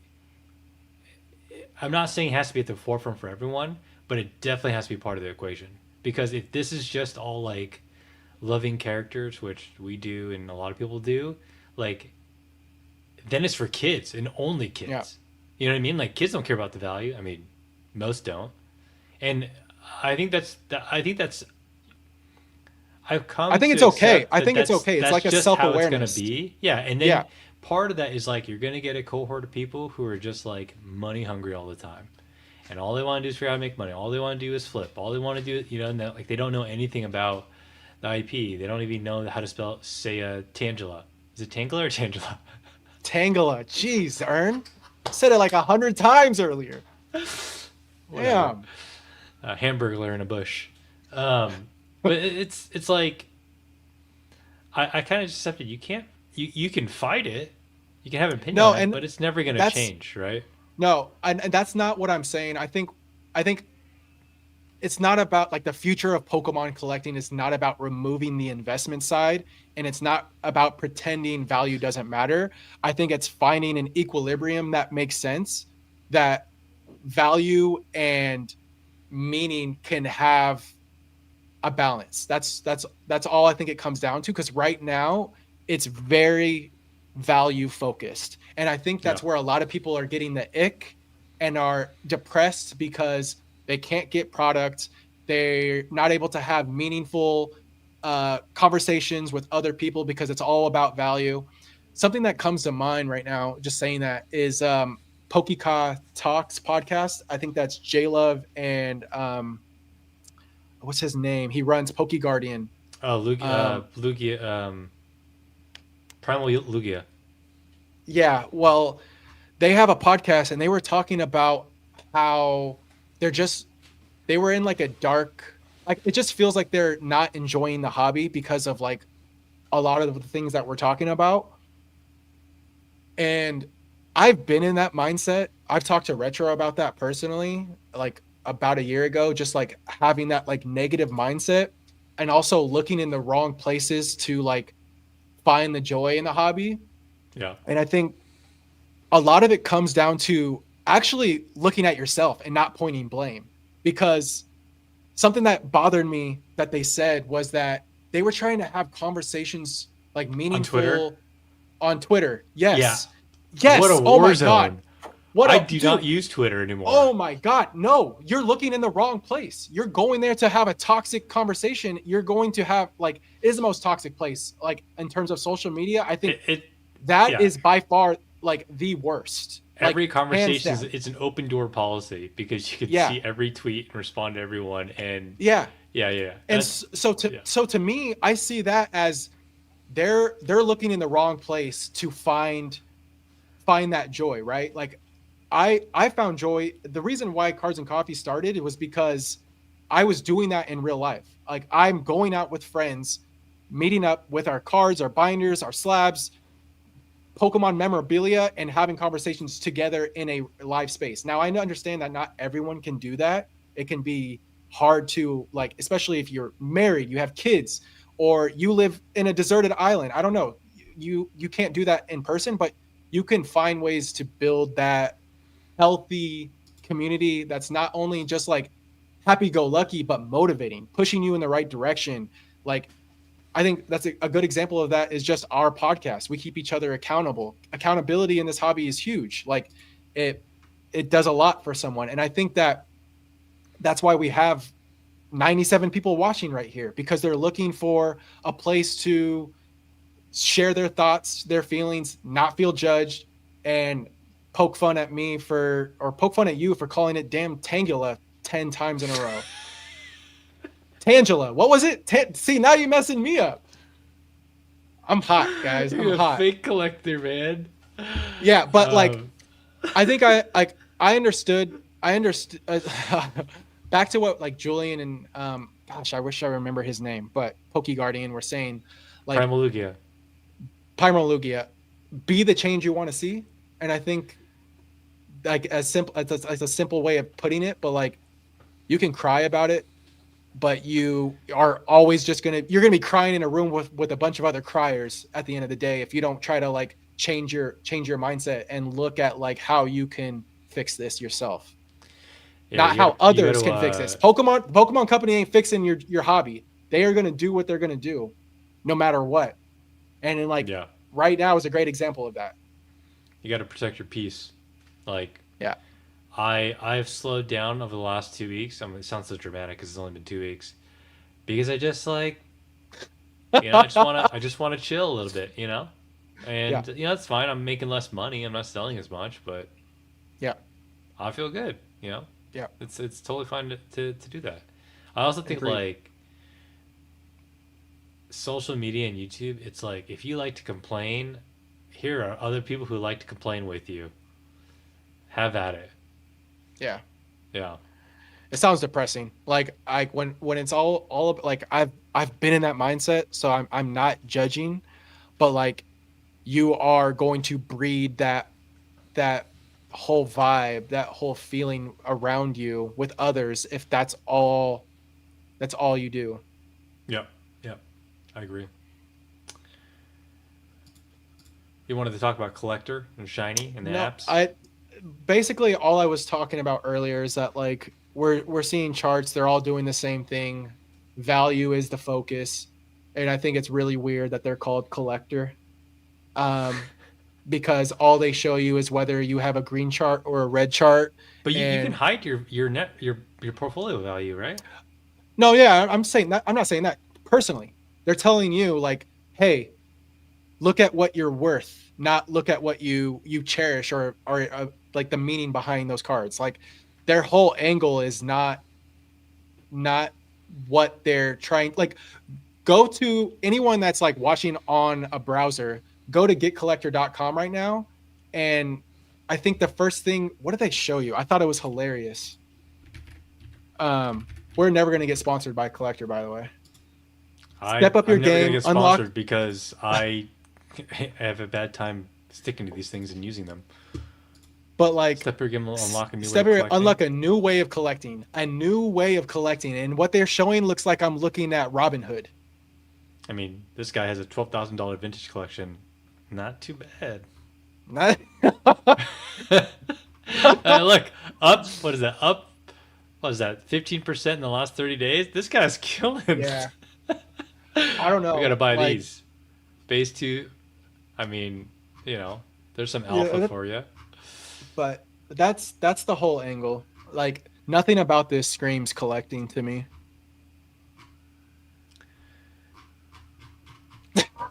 Shibuya said, "Blowing up the collector sponsorship is going to prevent that VS pack from being open tomorrow." Yeah, I know we're people. I know people getting. I know personally people getting paid by collector, and I mean paid. So I'm sorry for ruining it for both of us, Ern. Also, I apologize for the f bomb earlier, but I yeah, wasn't even paying I'm attention to ruined. that. I was I We're was we're I done was for. live. We're Um, doing it live. I don't know, man. I Uh, think my my whole shtick with being a collector is like that is how you find value. Like if for any other reason, if you don't like forget collecting, you're like you don't like the idea of like completing sets or whatever. If you collect, you learn about the hobby, and that's where you find value. That's where you figure out what to yeah. buy. I mean, that's essentially. I've talked about this multiple times in random videos. I literally would go on Bulbapedia either in the morning and have a coffee, or sometimes in the past at night and when I had a couple drinks. Dude, I would just plow through every single entry. Japanese, English, like what is this card worth? How did you get it? Look at the PSA pop. Look at the can I go buy this card raw in Japan? And like that's how I made a lot of money, honestly. Is like Yeah. identifying things that people weren't recognizing and realizing that I think this is a realization that I had. And I learned this from S.M. Pratt back in the day. Nobody is an expert in anything in the hobby because it's impossible to keep track of everything. You can be a wannabe expert in like, oh yeah, we follow verses. I have no idea what the price of verses is today versus 3 months ago. The last time I Oh, looked was for 3 months sure. ago. So like, if you collect, like you start to pick up all these different things, start paying attention to, like hidden gems and things that people generally aren't talking about, and that's like where a lot of the money's made. I'm not gonna say like what I've been buying and like what you should buy, but like it's not ultra modern. I'm not touching Mega Dream with the 10 foot stick, although I wanted to. Like I it's know. I almost tempted you. I forgot what I sent you, but you're like, not gonna do it. Not gonna do not it. gonna do it. Not gonna do it. I'm not spending $100. Although you know what I ripped today? I ripped the V Star Universe and I ripped the VMAX Climax out of pure joy and degeneracy. What'd I you pull from the V Star? I got the Zerora VMAX Okay, with and I the got Pachirisu with the Pachirisu and I got Ice Rider, Ice Calyrex. Rider. Yeah, Nice. this guy. So definitely not worth. I don't give good advice. But Dude, I think like if you just approach these things as you're generally intrigued and you want to learn, the hobby is way too big to be optimized for any one person to make money out of all of it. There's always things going on eBay. I was gonna send this to Shug. I was gonna send this to you. I don't know why I thought about you, but there was a PSA 9 Japanese Shining Charizard, I think, and some seller had listed it for like way under comps, and it got snatched up. Yeah, just stuff like that happens if you're paying Yep. attention and you know that's what you want to go after, and like if you're always chasing the latest and greatest, like you would never think of those things. You only want to buy what's in front of you and what people are talking about, and truthfully, it's the worst way to make money. I mean, outside of selling commons, but yeah, Yeah. it's And if everyone's doing it, it's not going to be fruitful. It's not going to be worth it. and what's really funny to me and ironic about a lot of like the idea of like investing to make money in this hobby's content, it's about buying. It's rarely ever about selling. Yeah, Like nearly never. And that's the whole idea of investing is to buy, sell, flip and roll it back in. And a lot of the content that we see on YouTube is not about 90% of what you're supposed to do. yeah, yeah. Um, it's about holding it forever, waiting for the lowest price that never happens, and that's pretty much it. And I think that's like investing is not the problem. It's just like a collapse in the narrative, I think, where like the hobby is becoming about charts, trend lines, arbitrage, or like auctions, newest highest auctions, right? And it loses like this is where it gets kind of snappy, but it loses like the story, the curation, the personal identity, or like the aesthetic appreciation, or like the wonder of the hobby.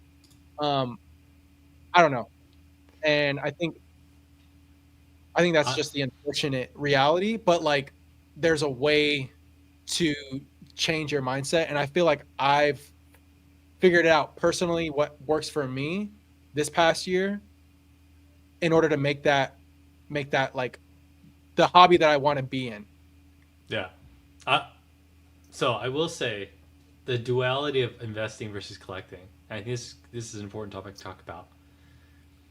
A lot of successful collectors, they don't want people to know what to invest in or what they are investing in, because there is this notion of like controlling the market, having something that is price sensitive, is very very hard to find. And so I just want to make sure I raise that. Like it's not like these true collector angles are like super pure. Like there's a lot of shady, you already swore, shady shit that happens with people who are collecting like the older cards, private comps, private deals, misquoting prices. Like that stuff happens all the time, and those people are not the stereotypical like modern investor, right? It's these people who've been around for a long time who are trying to control population, trying to control what's in the market, trying to craft a certain narrative about prices of cards. Like that happens. It is something that happens. I'll just leave it at that. Yep, agreed. All right. So, you got anything else to add on this topic? Um, Should we call out anyone? Kidding. um, I don't. I don't know there anything there about the was guy, but yeah.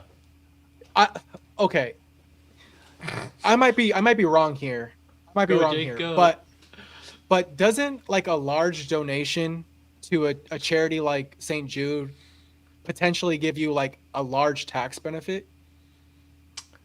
Um, I mean, but it's money that is sold, right, or raised, right? He didn't Technically, he donate. was He raised an auction. He made an auction. was it okay? Was it on PWCC? Where was it? Like, It was how on. does I that think it's on work? eBay. But I mean, net, it's publicity. So like, Yeah, I, I just think that whole situation is literally like garbage content. Like, I truly Like to me, it reminds me of like Booger Mew or something like that, where I'm just like, I'm so checked out of it that it's like goofball to the max. But that's just me. I haven't been following it. Are we talking about this by the way? Is there a topic on this? Oh no, no, we're not talking about. Okay. No, I did not Well, add it anyway, intentionally. I Or we're hadn't followed it too closely, but like guys and girls, nobody cares about a card that much. It's about owning the market and cornering the market. yeah, Let's just be honest. yeah. Like There's definitely different intentions there. and and um I'm sure a part of the formula is, well, one day if I own X amount of copies, then the market price has to go up. Therefore, I'm influencing the price of this card. And it is what it is. Like it's not. It's just how the hobby works. And I think I would hope people recognize that and not. You know, I think I saw in a couple of the discords I'm in, like people are looking for their Kabutos and like listing them ASAP and selling them. You should take advantage of these things, but like whether or not you want to believe in the cause, it kind of comes down to like, do you care about that or not? I don't know. It just, I don't know. I'm not surprised in the slightest that this is what's going on in the hobby.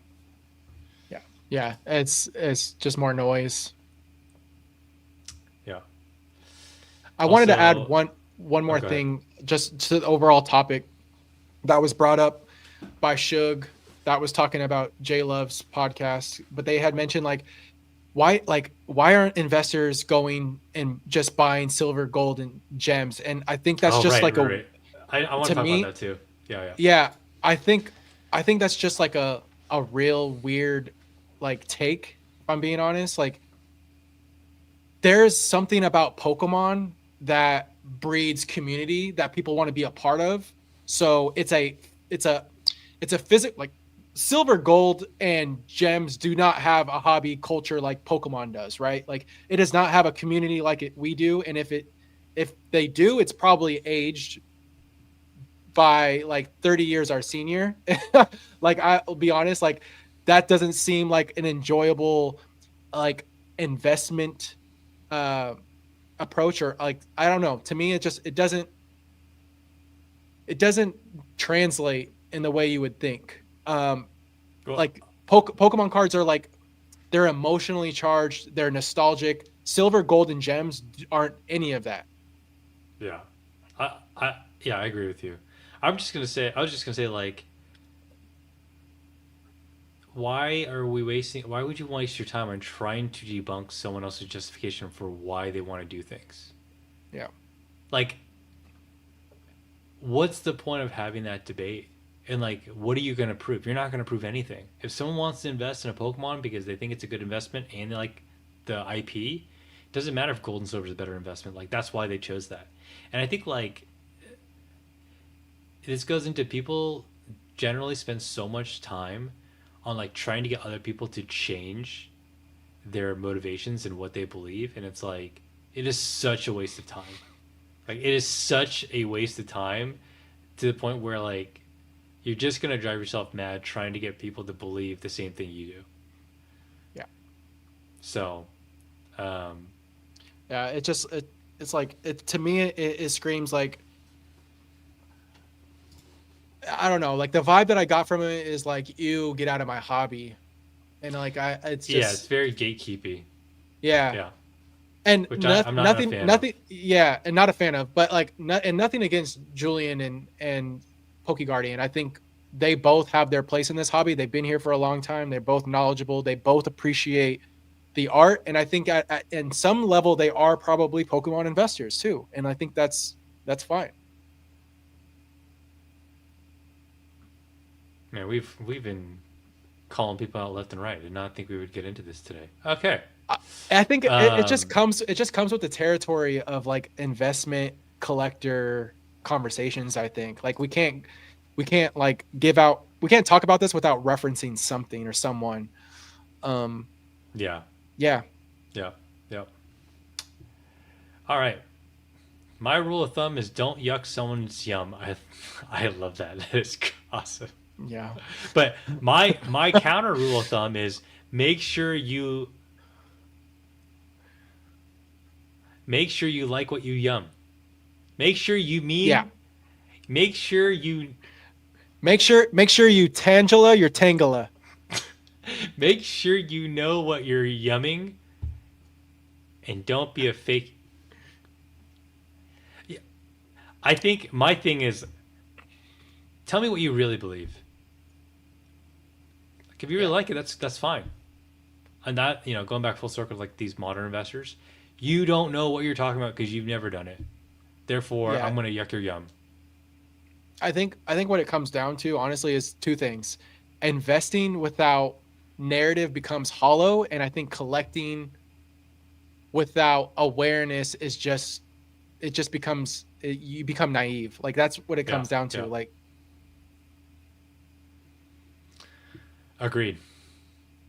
All right, collecting and investing. You pulled this. yeah, this was something Oliver talked about that I thought was interesting, but like I think everyone that reads this can hear that little jingle in their heads, and it's kind of like reshaped the way we see sealed product. um should I open this or should I keep it sealed is like it's You should kind read of it. yeah. Got him. But We're the Sigma audience, man. yeah, The in betweeners. yeah, no, and Shug was just like, I think he had mentioned something like it's just like, wait, why would I keep it sealed? Like I want to open this to enjoy it. Like um and there's a portion of me, the child in me, the nostalgia in me that says yes. But there's also the adult collector investor that's like, I also understand and appreciate this product and its original packaging, design, and just like product design overall in its like original form the same way as I did as a kid opening the packs. Like I don't know. It's it's a weird thing that I think a lot of collectors hesitate, especially now because sealed product, even modern, is so expensive. It's like Yeah, yeah. why do I want to open this just to get wrecked and lose out on value? Not about what's inside, um, which is another problem. Which is okay, right? Like that's like a totally fair Yeah. approach Oh, to like agreed. wanting to hold something and then sell it or trade it for something else. Um, Yep. I have this Japanese fire red leaf green booster pack in my closet right now. I've had it for like a year and a half, and I can't get myself to open it because the top card in that set, I forgot. It's like in a 10, it's like 200. It's like $150. And that's fine. Like I'm the same way. I wouldn't open that. I would like anything vintage at this point. I kind of when someone opens it. Like it's exciting to see. Like I recently saw I want to open it right now. you're a savage. You're a savage. I No, gotta link what the card list real quick. Keep going. oh, why am I blanking on the two brothers that run the stream out of LA out of Burbank? Clover cards. Yeah, Clover. Um, they open a lot of vintage, and it's exciting to watch. It's entertaining. I get the dopamine hit, but like I would not personally do that. But at the same time, it's like it's it's deleting another pack and adding value to the ones that are still here. Um, and that's just the hobby we exist in. Wait, I misspoke. It's not fire leaf green. It's the ADV pack. Ruby and Sapphire. What's the Ruby and Sapphire set from that era In with the Blaziken Japanese, on it? Sandstorm? No, No. Yeah, it's in Japanese. It has a Blaziken on it and then Sceptile. is it base? Ibex will know. The pack art has a man. Anyway, I have it in my closet, and I it's like 100. I bought it for like $150, I think, or $100 in Japan. And I stare at it every day. Not every day. I stare at it. I'm just like, I should probably just sell this or trade it. but a part of me really wants to open it. But the top card is not worth it at all. What do I do? I mean, I have Sword and Shield booster boxes, and I am not interested in opening any of that at all because I know how hard they are to pull. But I mean, I have top chases, so like that deletes that idea out of my head. Um, the value is just, and that's the thing. Like the value is better off keeping it sealed.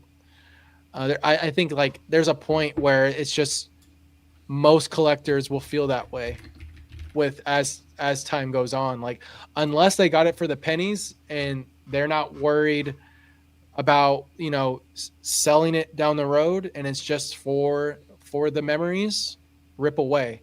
Otherwise, it's just not worth opening. Yeah. Yep. I agree.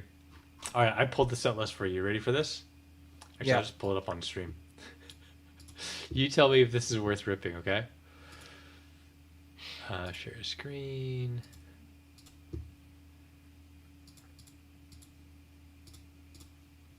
All right. You have Sceptile EX, or not Sceptile EX, Sceptile, the Hollow. Okay, Beautiful. that's a low pop card. This is Japanese, by the way, not English. Okay, Dustox, heck okay. yeah. Blaziken, Hollow. Okay, Camerupt, nice little Ken Sugimori. Swampert. Okay, Okay. Arita. Okay. Whale Lord. Okay, That wouldn't be the worst pull. Electabuzz EX. Huh? I like Electabuzz, but no, thank you. Mewtwo EX. I mean that one's cool. That's Not bad, right? that's a promo, right? In Actually, English? you know what? I did a lot of this comp before the boom, so I actually don't know. if it's worth it now. Chansey EX. All right, Ern's got homework to find out if the value is worth Dude, opening, I'll and he'll open it. open it on the last part of the year. I'll open it tonight if you really push me. Hi, Mariana, and then Aggron. Hey, I shout mean, out to okay, Agron. it's not the worst set. I lied. It's not the worst set. Tom is like, open it now. All right, you keep talking. I want to see if I can find it real quick. All right. What are the comments saying right now? Is it just okay? All this talk, Mewtwo went up so much. Yeah, I know that there's someone that like focus. Or I think it's what's his name, something Chansey on Instagram, but he did like a he asked everyone to send him like the best swirl cards that they have in their collection to like create like a list of like the best swirl placements, and that Mewtwo was an example of it because like right in the center of his hand there was a really awesome swirl.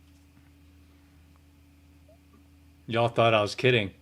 That looks like Ruby and Sapphire base just because it's got the starters on it, but I don't know anything about vintage Japanese or mid-era Japanese. It's called expansion pack. The Japanese EX Ruby Sapphire. Found it. Looks like a light Something- pack to me. I think there's a hollow in every pack.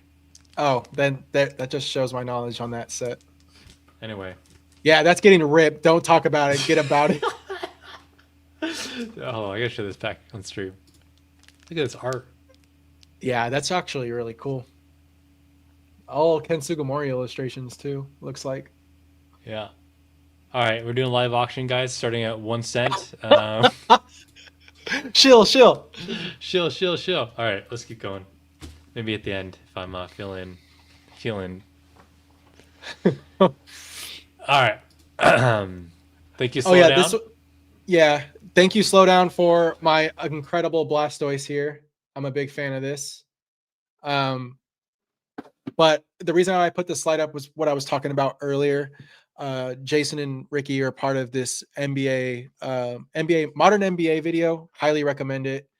I'm sure if you typed in modern NBA on YouTube, it'll be one of the more recent videos, or just type that in with Pokemon. But I put up his vendor table, just like some of the cards that he keeps in his table that are very curated, Japanese driven promos. Lots of Korokoro Muse, Korokoro promos overall, card ass. And it's just cool to see because if you stopped at his table, you'll have 100 questions and he'll have 100 answers just based off of the knowledge he has in the hobby. And I think that's super important. Does he From as source or work with Hamilton? I don't know who Hamilton is. Is that South Florida? I don't know his username. I don't Asian know, with the but no, glasses. Jason's in Japan right now, sourcing as we speak. And what did he just texted me not too long ago? Uh, he said, "I'm gonna watch it back, running around Nagoya now for cards." Like he's literally out there in the field, putting in work. Dude. He's a Maybe grinder, dude. maybe one He day just I vended. can do that full time. Yeah, he's a savage. One Respect day. it. Oh my gosh, we have this topic still? Here we go.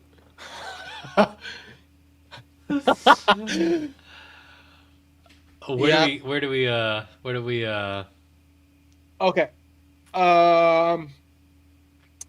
So there's like this big PSA situation happening. At least, I mean, I guess it's big for reason. It's big for many reasons, but so this guy Preston, PZP TCG, he does some grading like I do, where he will grade cards for friends or people that he kind of does like middleman service, I believe.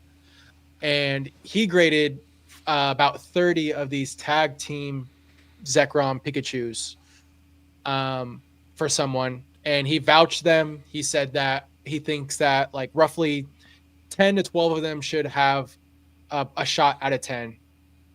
And I guess all of them came back nines or lower. And then he had sold back a few after they had gone through QA, they grading reveal. He accepted offers on a few of them on PSA 9s.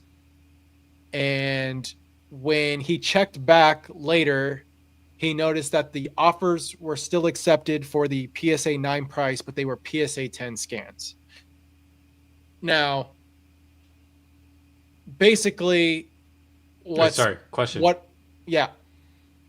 Was the card graded in a 10 and they got a 9 offer, or was the card graded in a 9 and you got a 9 offer?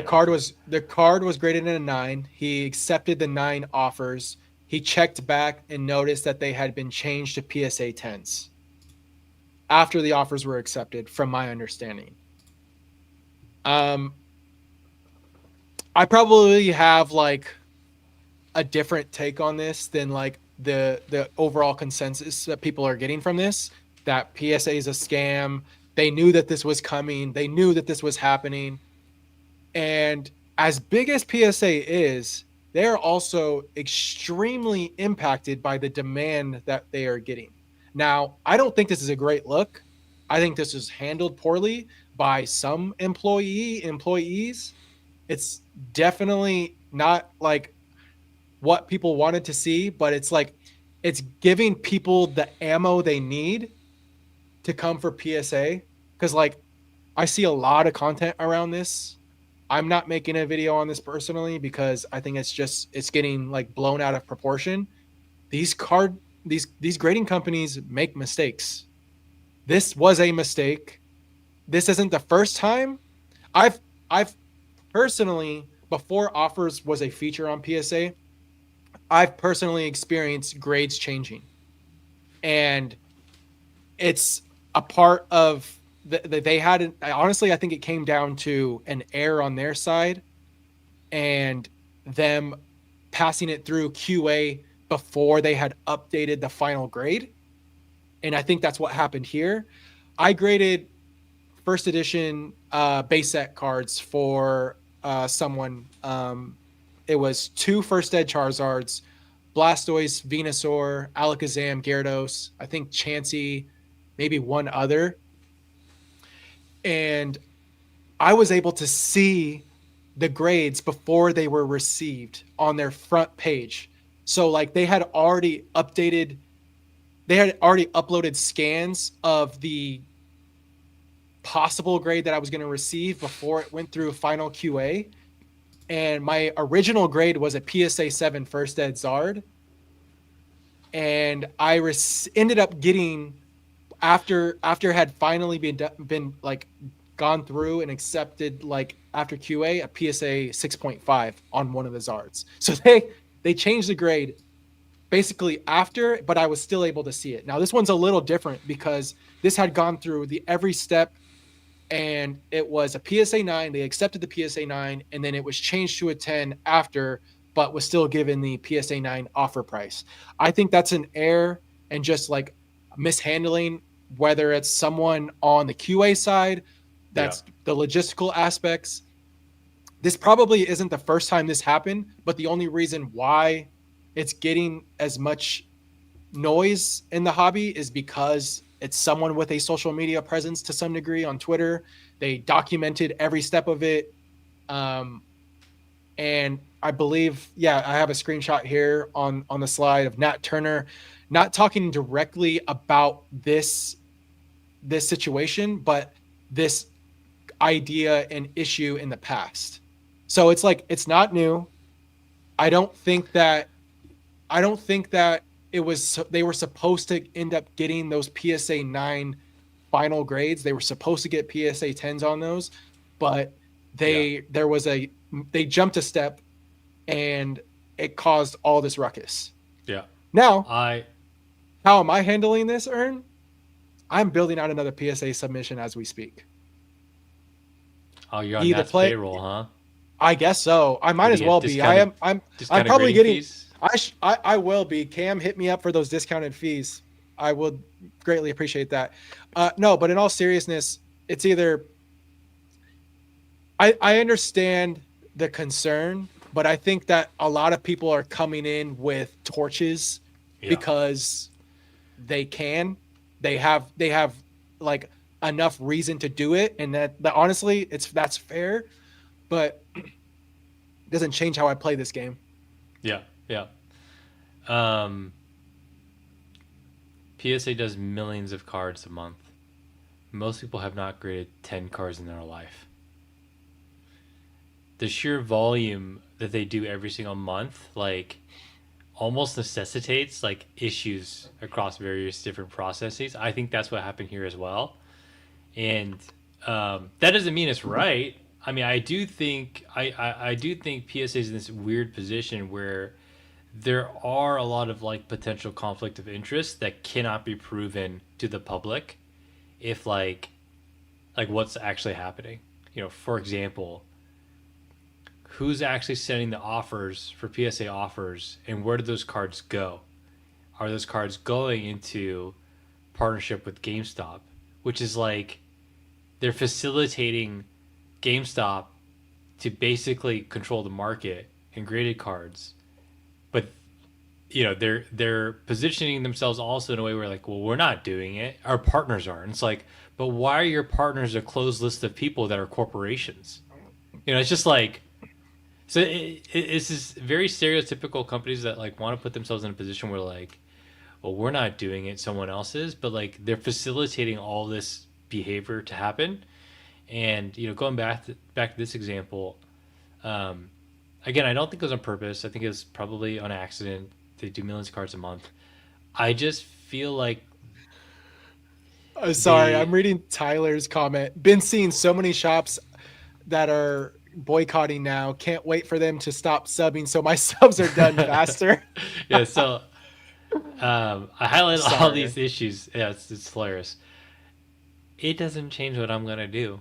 Like, ethics and morality, unless someone's getting, I was gonna say murdered, unless something goes against my moral values, like these companies got to make money, they got to make, you know, and I would be lying if I said I have not benefited from a lot of PSA's mess ups and a lot of PSA's new features, and like the Zard I sold from Inferno X, I got 28.50 for that Zard. I'm pretty sure Yeah. that was half a fluke, but I will take that money because their system Yeah. offered it to me, and like now it's a $700 card. So I don't know. I think I like in this day and age, people want something to be upset about, and like honestly, The people who I- are making a ton of money, who grade a lot, none of this affects them. They don't care. It doesn't matter. Like, and I think, they're not even to, participating. They're not even right. Well, participating. this guy though obviously participates. So I'm just gonna say like to Yeah, yeah, each yeah, their yeah. own. You decide based on what irks you or what you're motivated by. But like, I'm mad for this guy for sure, but not that mad to stop subbing with PSA. You know what I mean? Like, I don't have another choice anyway. And so, um, yeah, I think the moral of the story is like you just gotta look after yourself. If this is what gets you out of bed in the morning and you want to like boycott PSA and not grade with them, so be it. As Tyler said, loosen up this queue for the rest of us. I'm just joking, but yeah, it is what it is. And the other thing, Jake, that I think you mentioned for the stream, I don't think they are spending valuable company resources trying to figure out how to scam a user out of 3 cards. No, Like, I'm yeah, and sorry, that's not happening. yeah, and someone can make the argument that, oh, it's not just them. They're doing it to like eight. They could be doing it to half They're their people stealing that are tens of submitting, dollars right? from people. Yeah, like on every submission, there's 5 cards that are PSA nines that should have been tens, and they're profiting and buying them back. There is no way in hell a company at that scale that they're doing that level of fraud and no one's talking about it or Yeah, voicing like, concerns. what are Like, we? I'm sorry, and if that does happen, we're canceled. That is what it Yeah, is. I mean, But like, there's yeah. just like that's like a level of conspiracy theory that I just can't. I can't be associated with. I can't get on. I can't jump on board with. And also, I wanted to go back to like PSA and GameStop.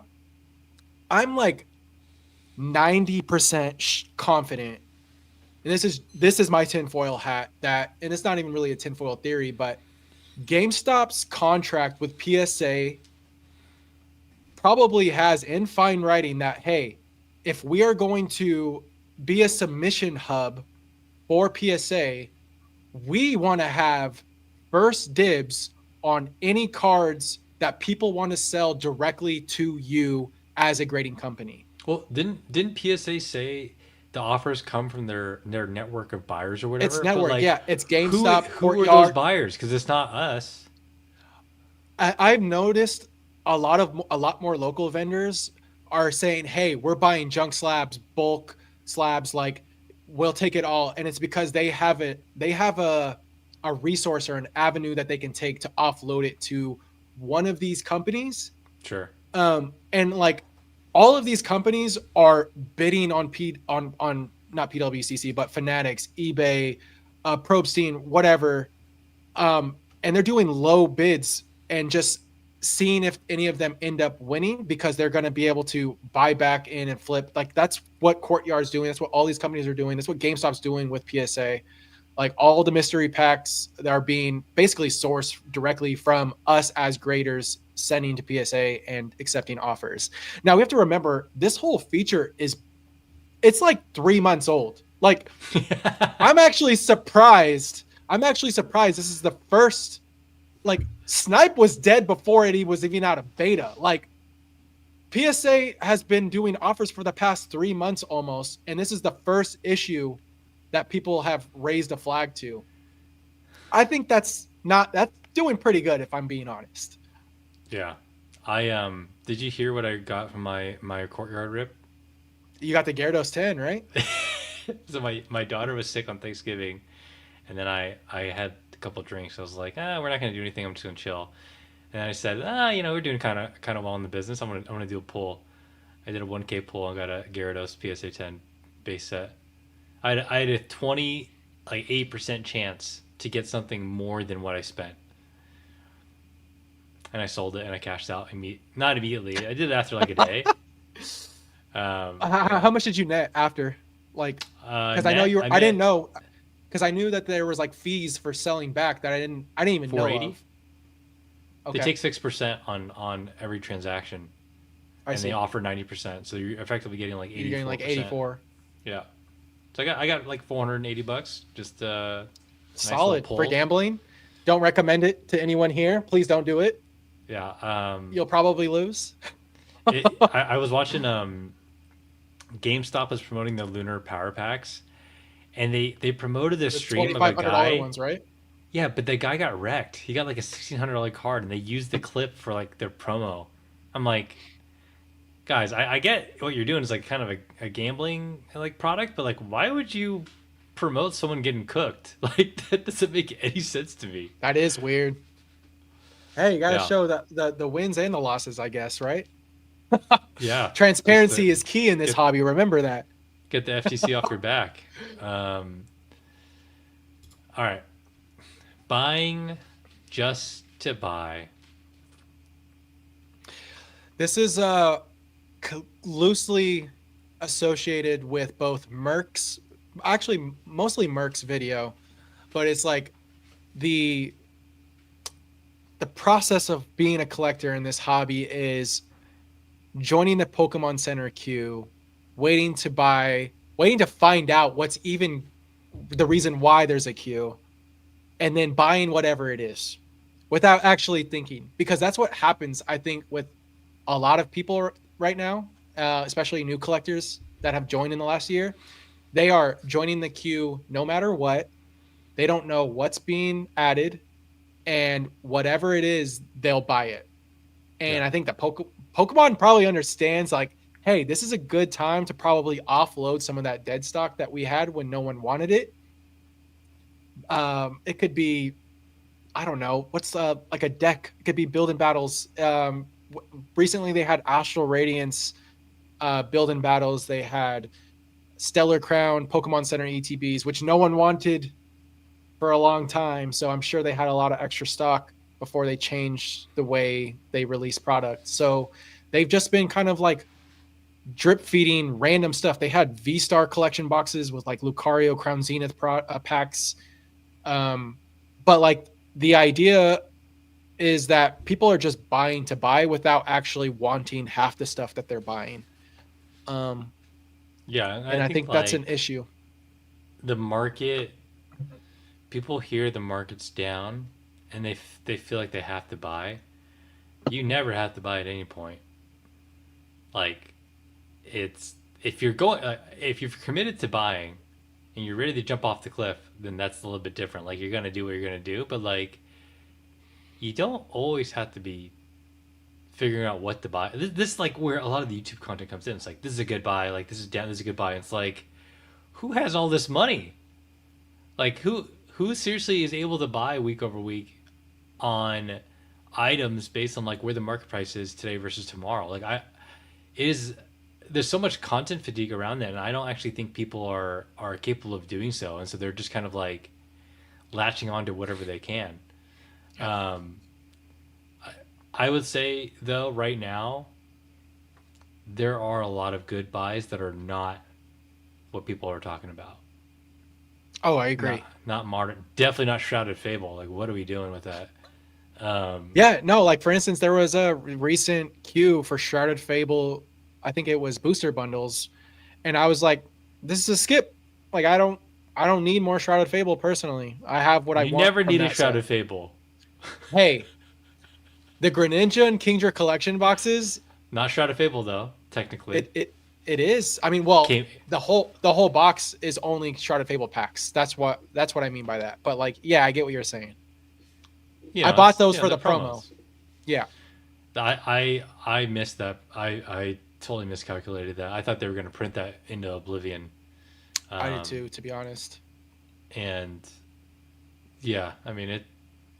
That's one of my regrets. That one was like as clear as day, available, and I decided to buy Shrouded Fable booster bundles instead Good. and ETBs. Um, yeah, buying just to buy. Like, yeah, that's all I got. Ready to move on? Let's do it. Hot takes. Ooh, This I is have yours, a Ern. I I I have some pretty good hot takes this year. I actually think in the next in 2026 there's going to be regulation coming in for mystery packs. It Is it is. more of a hunch or is it just things you're seeing? I mean, I don't know a guy who knows a guy, but I think like I'll go back to my days at like when I used to work at like Twitch. So there's this product called subscriptions, which we all know about what they are now from YouTube. And early on, how streamers would incentivize subscriptions is with raffling, right? Like if you're a subscriber, you get a chance of winning gear this month or this or that. Like if you're a subscriber, you're going to get X, Y, and Z.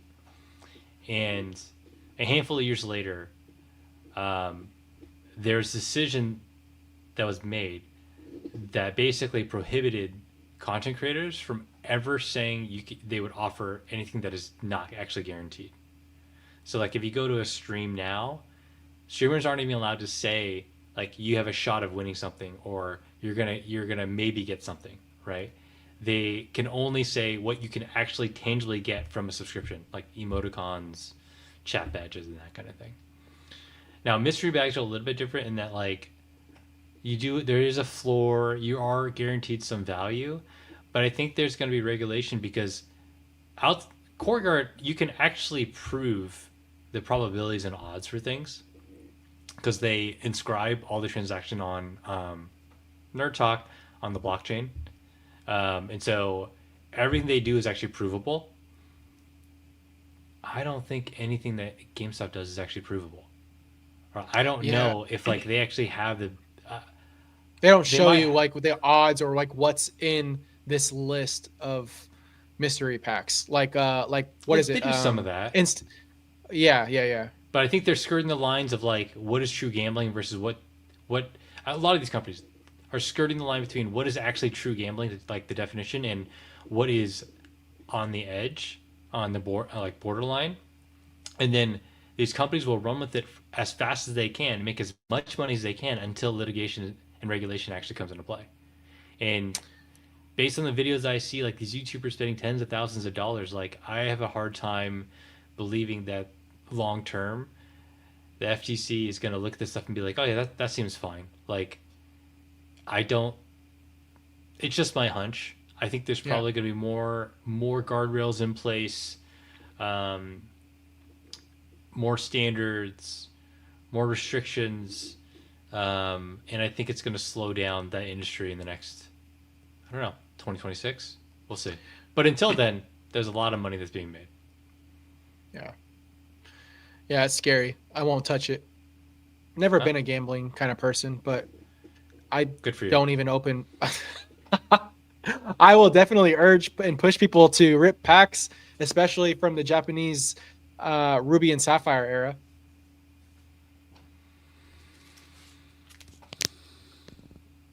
I got this in Japan. Okay. I don't want you to rip it, especially if it's like something you want to keep sealed. But I can't stop the chat from influencing you. Everyone in the chat, tell them to rip it. Hey, if I pull the Mewtwo EX, we're going to Vegas. We're going to open up a power pack. Anything Oh, you want to add on to this one, Jake? oh, I just can't wait to see these GameStop PSA mystery pack arcade machines inside every Safeway, Target, Walmart, because that's a load of content I would subscribe to. Have you seen that? Did, I think it was fake, but there was like this dude that was like eating a like box of chow mein in front of one of those like Pokemon vending machines, just constantly waiting for the vendor to refill it. I think it was fake because he looked like fake homeless. Like he looked like I'm looking like messy and dirty intentionally. But yeah, either way, it was comical. Um, I'm not yeah, surprised. I I would. can I I can can't wait to imagine that. see a GameStop casino in Las Vegas. Like it's bound to happen. Like I would I've go seen there, but I would I've not. I seen would not vending participate. machines. Two years ago, I saw vending machines in Vegas Yeah, where you could buy like random graded cards up to like $500. I've seen it yeah. before. So I think there was. Yeah, I think there was like a PSA one out there, if I remember correctly. physical cards too, not like Yeah, this yeah, digital yeah, stuff. yeah. Like actual like mystery bags. Yeah. Mine's short and sweet and pretty straightforward. Regardless of market conditions, 85% of current market value is a great offer when selling, and buying sealed at MSRP is actually a fair price point. regardless of highs and lows. If you're a collector looking to sell, if you're an investor looking to buy, regardless.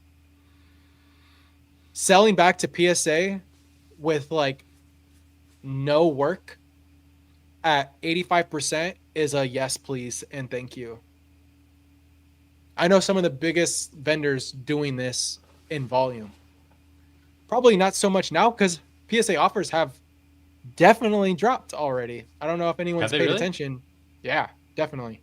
I was selling for about 85%, some 88, some 82. I think lowest was like 75 for one card, but it was like something that I knew I would just not be able to move easily. Um, and like you, I actually had a few cards that were mispriced because they thought they were the hollow variant, and I got like way more for them as non-hollows, which I thought was really funny. Um, but yeah, I think that the MSR, I want to say Rudy's term, but I won't.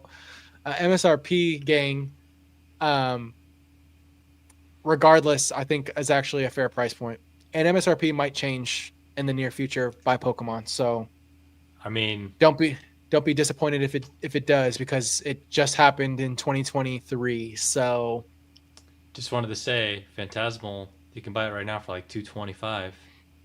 you're getting closer and closer to being on the money, but further and further from Champion's Path. Okay, I didn't bring that up. I didn't bring that up.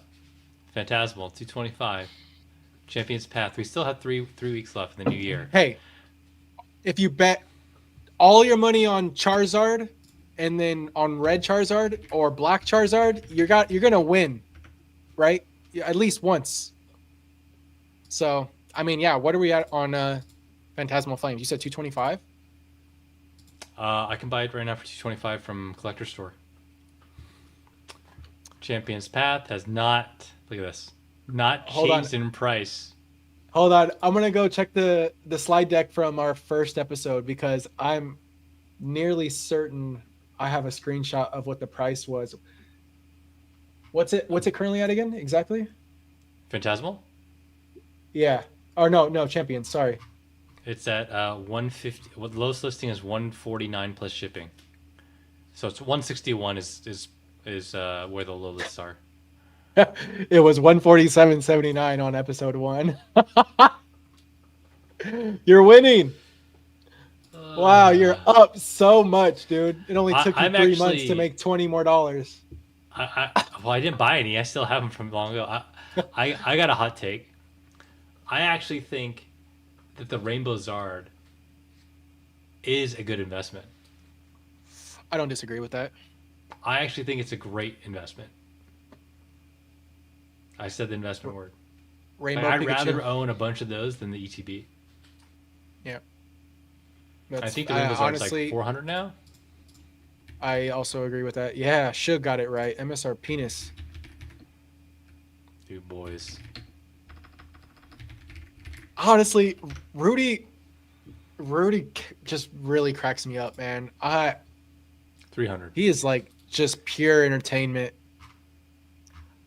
I think someone was earlier in this episode was mentioning Rudy as an example of like someone that had the the hindsight to buy all this Pokemon early. But honestly, I think it was an accident when it comes to Rudy. It was not like it was with Magic to him, if I'm being honest. I think he put too much on black and not enough on red. Yeah. Wave 2 is starting to get shipped this week. Wait a week. I'll take. Anyone want to bet 180 by Christmas? 180 by end of the year? No, it won't be. I think like once it I hits think 200 200, is it's going to shoot back yeah, up to like 220. yeah. I've Yeah. noticed that the SIRs are it's already bounced back a bit since we Have talked they about really? it. Yeah, it's more expensive than the gold card if I remember correctly. Um, which is, I mean, I think that was inevitable to be honest. But yeah, All right. We are nearing Q the and A end. baby. We've been at it for 2 hours. Sorry, Kai. If you have any questions, answer them down below. I've started a bunch of different things that we're gonna go through. Oh, perfect. Do you like this view or this view? Go back. Let me see the other one. I like this one. Okay, up close and This is personal. fun. Um, RVD asks, "What do we think about the 151 Gengar Cosmos Hollow? Does it have potential?" Here's how I would here's how I would approach even attempting to answer this question. What does it currently sell for? How hard is it to pull? How hard is it to get into 10? And what is the trajectory of the PS10 copy? Like I would just be looking at What? those. What collection tin was this? Sam's Club? Yeah, it must be one of those retailer Because I ones. I actually just found out about this right now. I figured they would make this. Um, I would say we've talked about. I think in the first episode, one of the things that I was shilling was Cosmo Hollow Scarlet and Violet cards because they are low pop, they are hard to grade. Um, I made a small play on the Alakazam Cosmo that came from Twilight Masquerade. That came in a knockout box. One of the reasons why I got that was because it's sealed and it felt like a safer, less risk. But these collection boxes, I will say, they're going to be a little bit more tough to find like gradable copies, just because of the way that they're placed in that plastic. I don't actually know what product this comes from, but I think I read something about Sam's Club tin or collection box. So I would bet that it's probably going to be hard to grade, but it has it has all the fundamentals. It's 151. It's Gengar. It's Kamiya, which is a goated artist in the TCG. It's Cosmo. It's hard to grade. It will be low pop, and that's all there is to it. Oh, you're muted, Ern.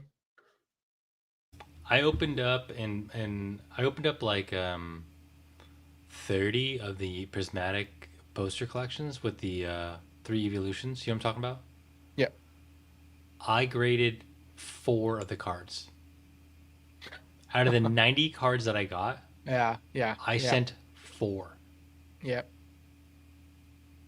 So, Yep. you know, I mean, this card's great.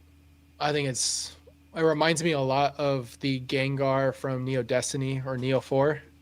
Like that up close and personal Gengar just has that devious smirk.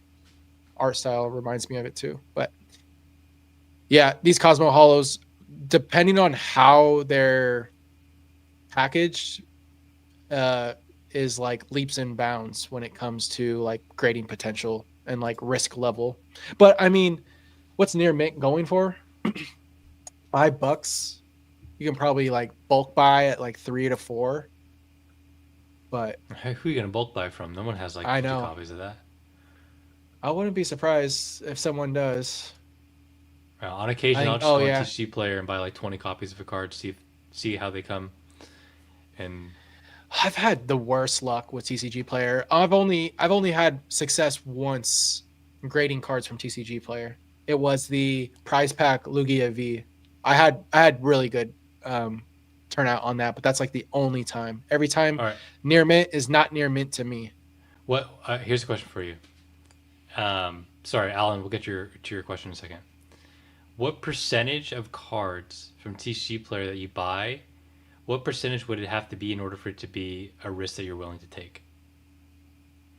That are in the condition that you would expect.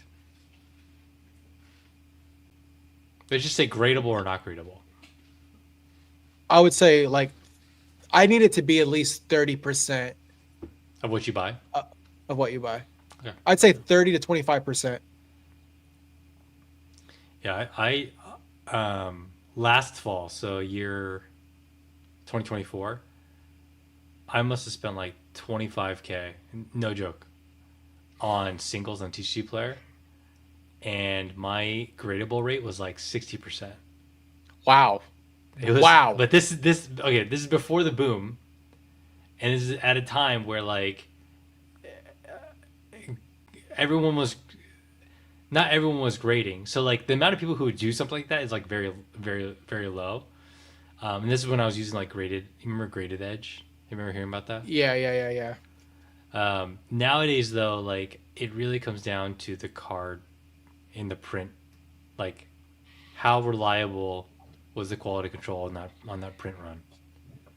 I would not. I still do random things like that here and there, like a couple $100, buy 10 copies, 20 copies of this card, see how it turns out. But I have not had much luck since since then. Were you just adding to cart, not looking at like seller status, percentage, or Oh was it man, just like were you let me just show you. Let me show you my going spreadsheet. wild wild west cowboy style, or was it just like was it more calculated? I will actually just share the spreadsheet with the stream, and we'll go whole hog ham here. Um, so this is an early spreadsheet I was using. Any personal information on here? Nope. And I literally logged. I think there's like 400 transactions in here. I logged every. Wait, can you see this? No, you can't No, see I, it. I can't see it yet.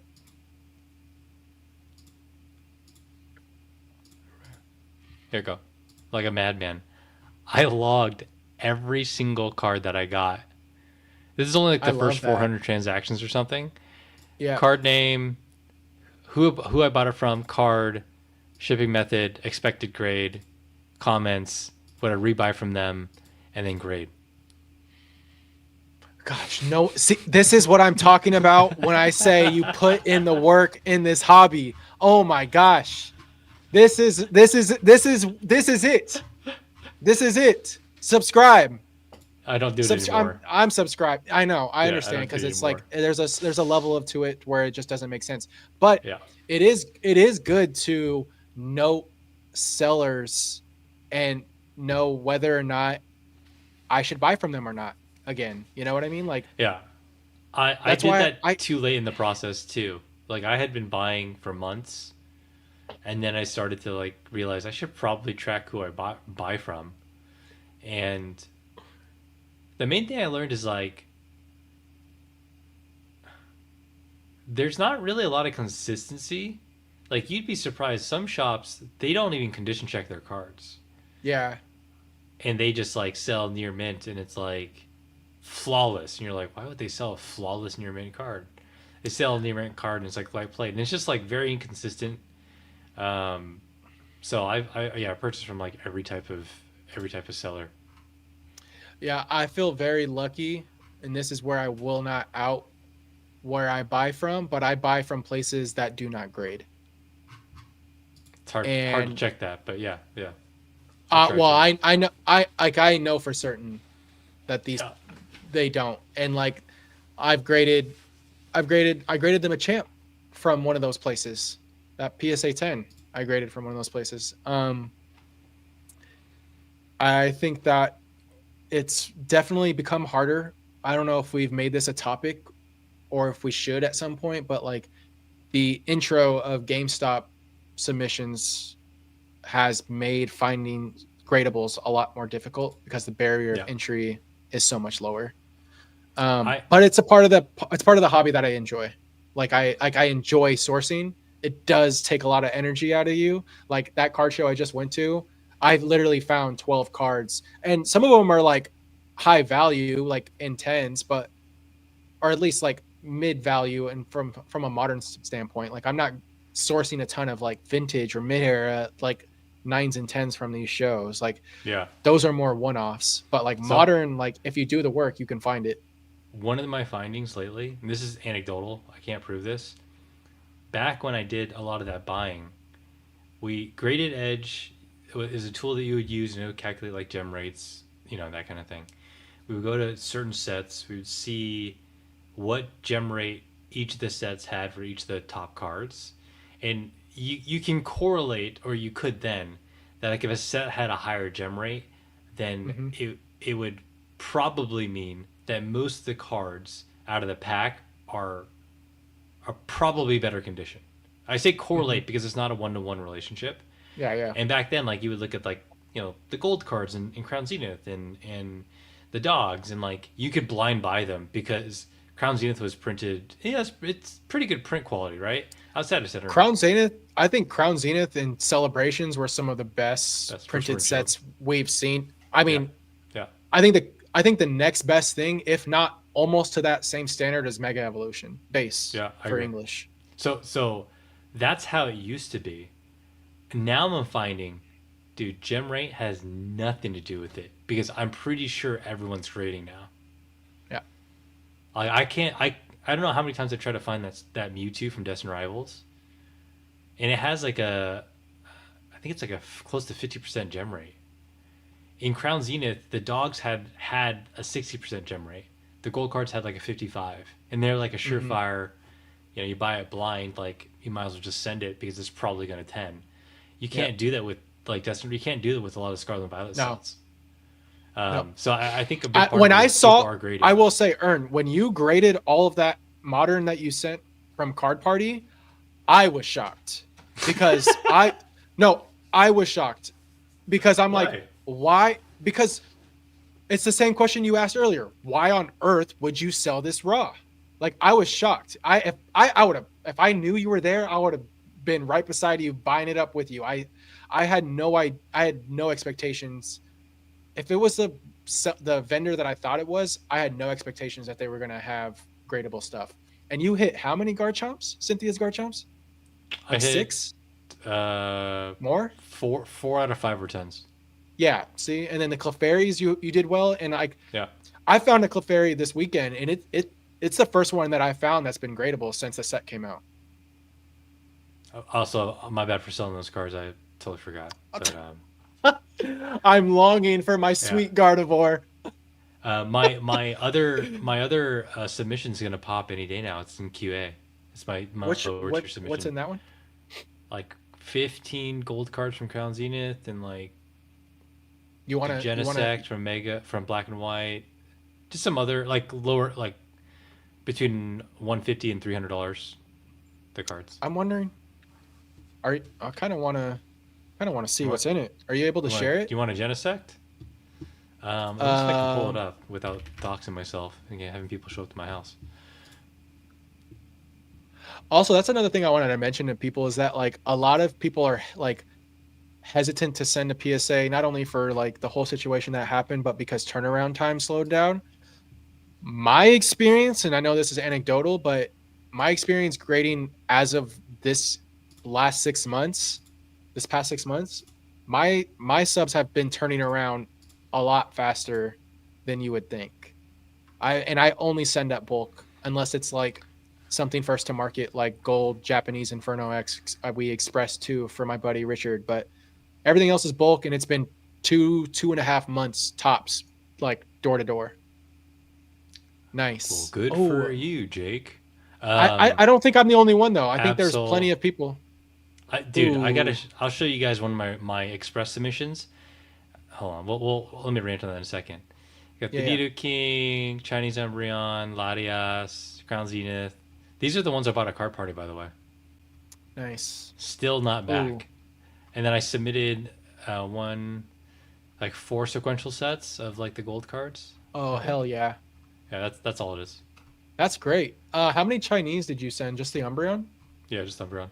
The other two, the Eevee and the Sylveon, are in my bulk submission, which is like not even. It's not going to be done anytime soon. Um, If Latias is clean and it's a 10, don't sell it to someone else like Gardevoir.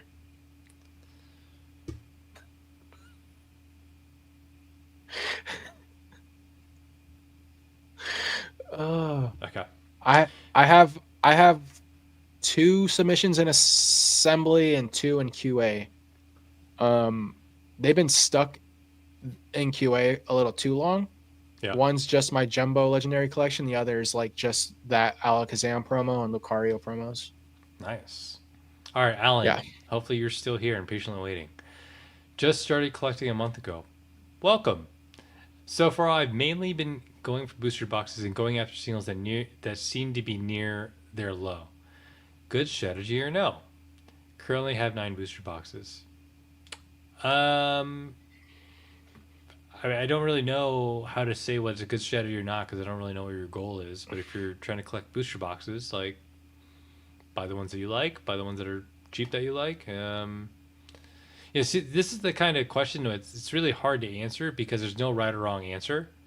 Now, Yeah. if you're asking because like you're an investor and you want to know what's the best thing to invest in, the best thing to invest in is that's a booster box is probably Sword and Shield or I think Destin Rivals. That's what I personally think, but I could be wrong. Can never.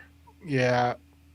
There's a I, part of me that wants to like go. I haven't been buying a lot of Sword and Shield. I'll be completely honest, and it's not that I don't want to, but I also I'm not like Dying. I've kind of no like I've kind of just like put Sword and Shield in the rear view mirror, and not necessarily, and that might be a bad decision. Like, but like I have the chase cards. Like I don't Oh, like you're from done a with it. collector from like yeah like I just that's the I think that's the when it cut what it comes down to, and like and that's not meaning like I'm putting money into like ultra modern heavily, but like I'm just yeah I don't know I It's just okay. yeah it's in the rearview mirror yeah, but like a part of me is like like if I should take my own advice and buy Brilliant Stars, buy Silver But if Tempest, your goal like is not, is that even your goal to like invest? That's where it comes down to like to each yeah their own. yeah no What's your no goal, right? Because as far like as Sword and Shield goes, I took that whole era as like a learning experience as a collector because it's the first era I've been back all the way through or nearly all the way through. I joined when Champions Path Vivid Voltage came out. Um, Scarlet and Violet I saw all the way through, and I feel like I was able to take lessons that I learned from Sword and Shield and put them into Scarlet and Violet, and I just keep it pushing. Try not to look back. Um, Not necessarily from like a strategy standpoint, but just like from like a collector's standpoint. yeah, Um, but there's there's nothing definitely wrong with that. opportunity. Yeah, because like if you're buying Silver Tempest at the same price as Destin Rivals, there's something wrong there. That being said, I would probably still buy a lot of Destin before I bought Silver Tempest, just because I believe in Destin Rivals more than I do Silver Tempest. That might be a hot take. No, I I would don't be know. buying. I mean, I bought Astral and Brilliant recently, but Brilliant's so good. It's to me, it's like that one set from Sword and Shield that weirdly doesn't get as much credit as it should. I don't get it either. Like everyone's talking like how it wasn't a good set. There was a lot of hype for Brilliant Stars, Yeah, I but I guess remember that that feeds the release. narrative for us to keep the price low. So I'm not going to complain too much. Yeah, yeah, yeah, Yeah, yeah, yeah. Those questions are a little tough just because you don't know what's the end goal. Are you collecting every set? Are you just buying to invest in the cheap sets? That's not always the best play yeah. if you're looking to invest. But if it's out of like from a collector's mindset, get what you can, I guess. Like it's already tough to find product. I don't know. I would say take your time. Be Yeah. honest with yourself. Make collection goals. There's an endless amount of things to buy, and just because market's down and singles are low, like there's always going to be a new low and a new high, and so you got to figure out what's the motivating factor to want to collect. Some people like to collect money, and that's totally fine. But you know, being honest with yourself and sticking to it is like half the battle. Um, are all One Piece collector investors now too? This is really funny to me. Been seeing 10 to 20% One Piece tables come to shows out of nowhere in the past 2 months. One Piece is making a lot of money, and I have some friends who have always been in One Piece and always been in Pokemon, and they are printing money in One Piece and moving it over to Pokemon because I think there's just a lot of new, fresh money coming in that's lifting up the market. Um, I too have also just been asked questions like if I were to be like a closet investor in One Piece, what would I buy? Just out of curiosity. Um, but like it's doing well. I will say from my anecdotal perspective or feedback, there's way more crypto activity in One Piece than I think there is Pokemon. Oh, interesting. That's what I think. That's what I've seen.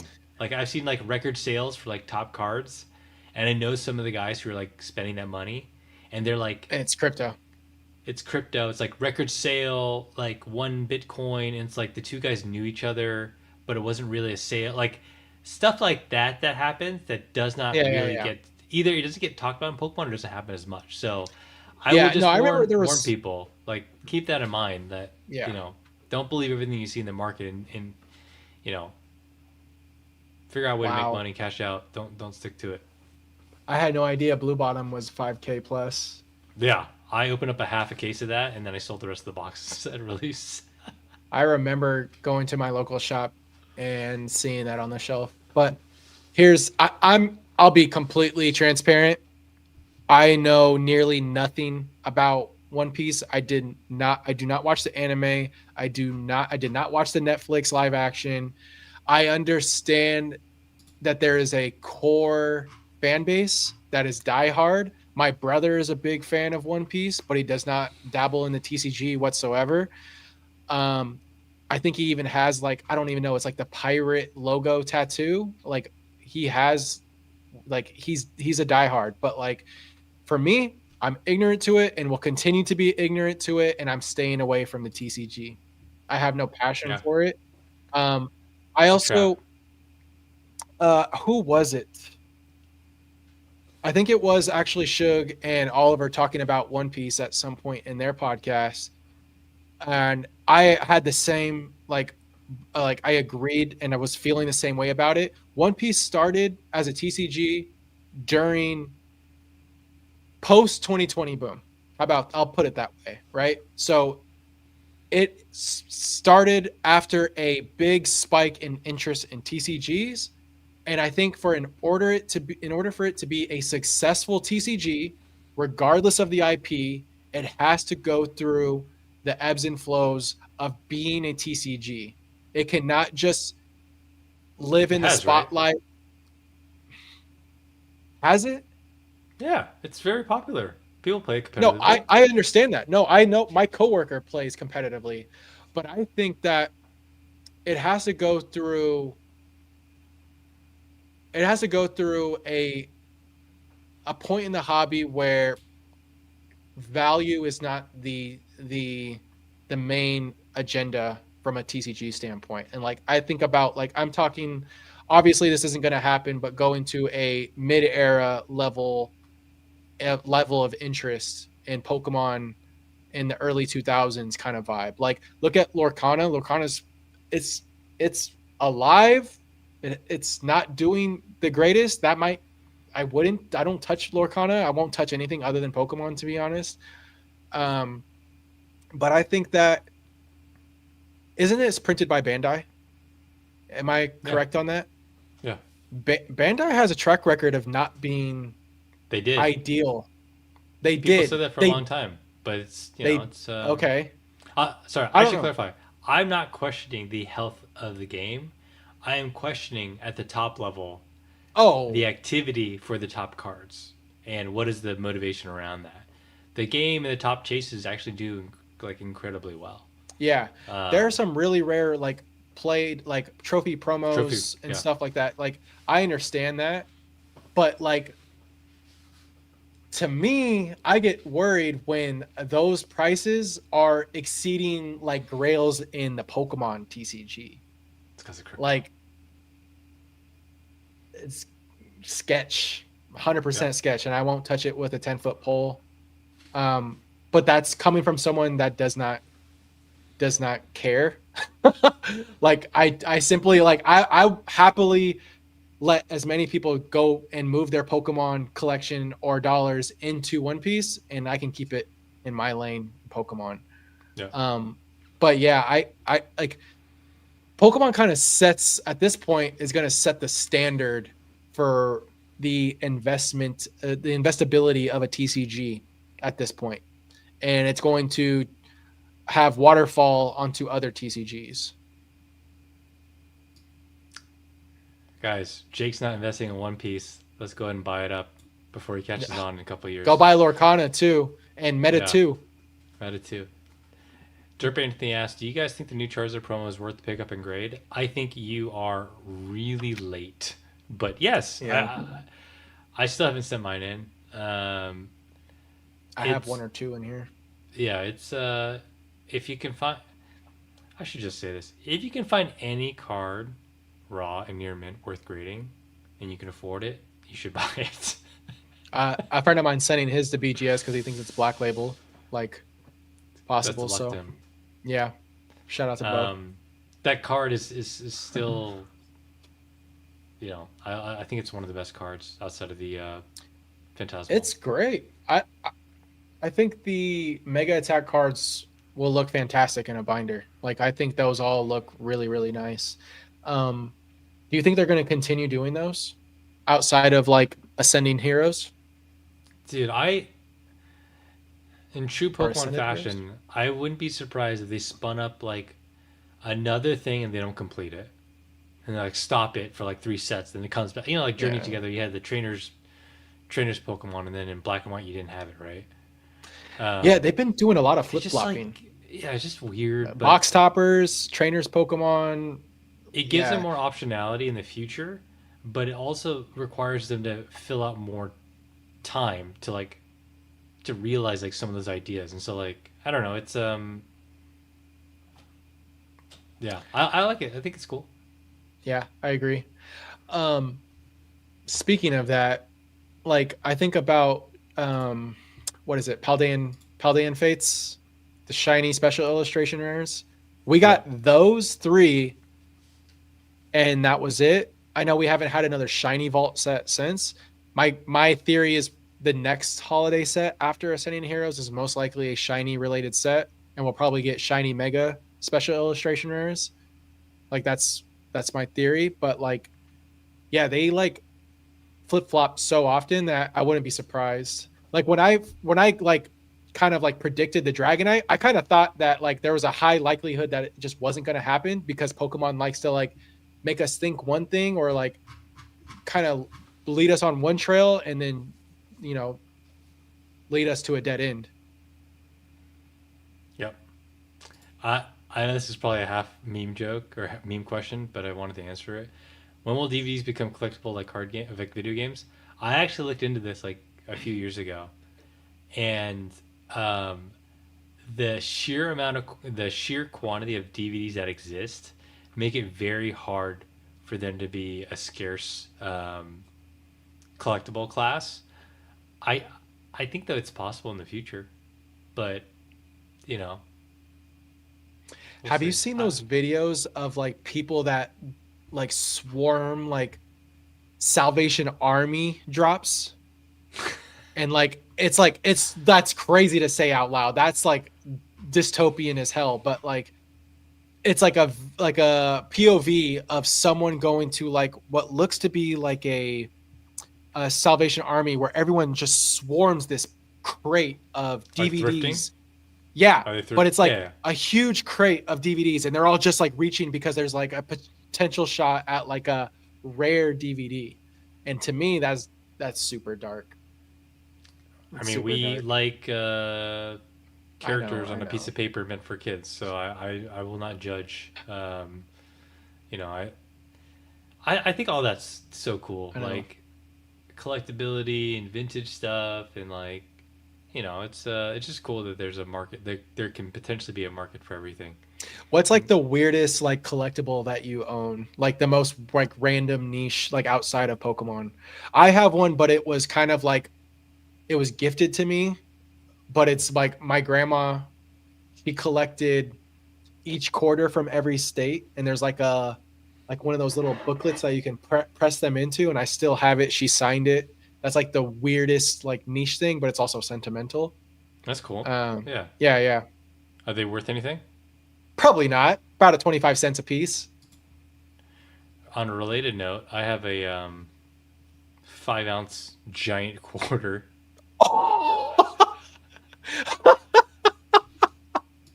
Holy I never crap. Is that showed a you jumbo this. box topper? No. Holy crap. I went to my first coin show like over the summer, and I decided I Nice. want to buy something I like in true collector fashion. The first thing you should buy is what you like, and so I bought this gigantic 5 ounce silver quarter. And the beauty in this is that it's always going to be worth 5 ounces of silver. And silver, I paid 130 for it. Silver's like $50 an ounce now, so this is like $200 coin. Wow.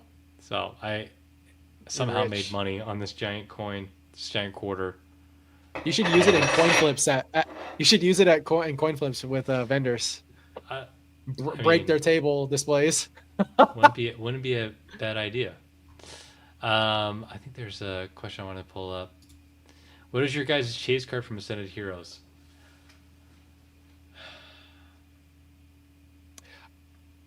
It's actually a toss up between two cards for me. Okay, It's Mega Dragonite and Mewtwo. Team Rocket's Mewtwo. respectable. I Yeah. My I my don't third is probably know. Metagross. I'll say Mega Dream because the cards could look different in English, and that is a Sure. kind of a deciding factor for me. Um, I like the Halucha, the Mega Halucha, which I mistakenly called Lucario last episode and got roasted for it. And I think I like, yeah, Mega Dragonite. The Okay. All Mewtwo's right. worn on me. I like We the got Mewtwo a little bit more, but I think Mega Dragonite and Mega Lucha. Mega Halucha is Igawa, and that's a great card. I really like how just bedazzled that card looks and fierce. There's a lot of motion happening. A lot of our cards show a lot of motion, but yeah, that's fair. Um, a lot of like divide on Mewtwo. What was your initial reaction to it? I think I'm in the minority. Like I off the rip loved it, but like it gave me like mob Italian like noir. Like I don't know. It to me and the texture, if I don't know if you've seen it in person, Ern, I saw it this weekend. Nope. It's epic. It's fantastic. Like Mewtwo's texture is like radiating. It's all almost like pulsing.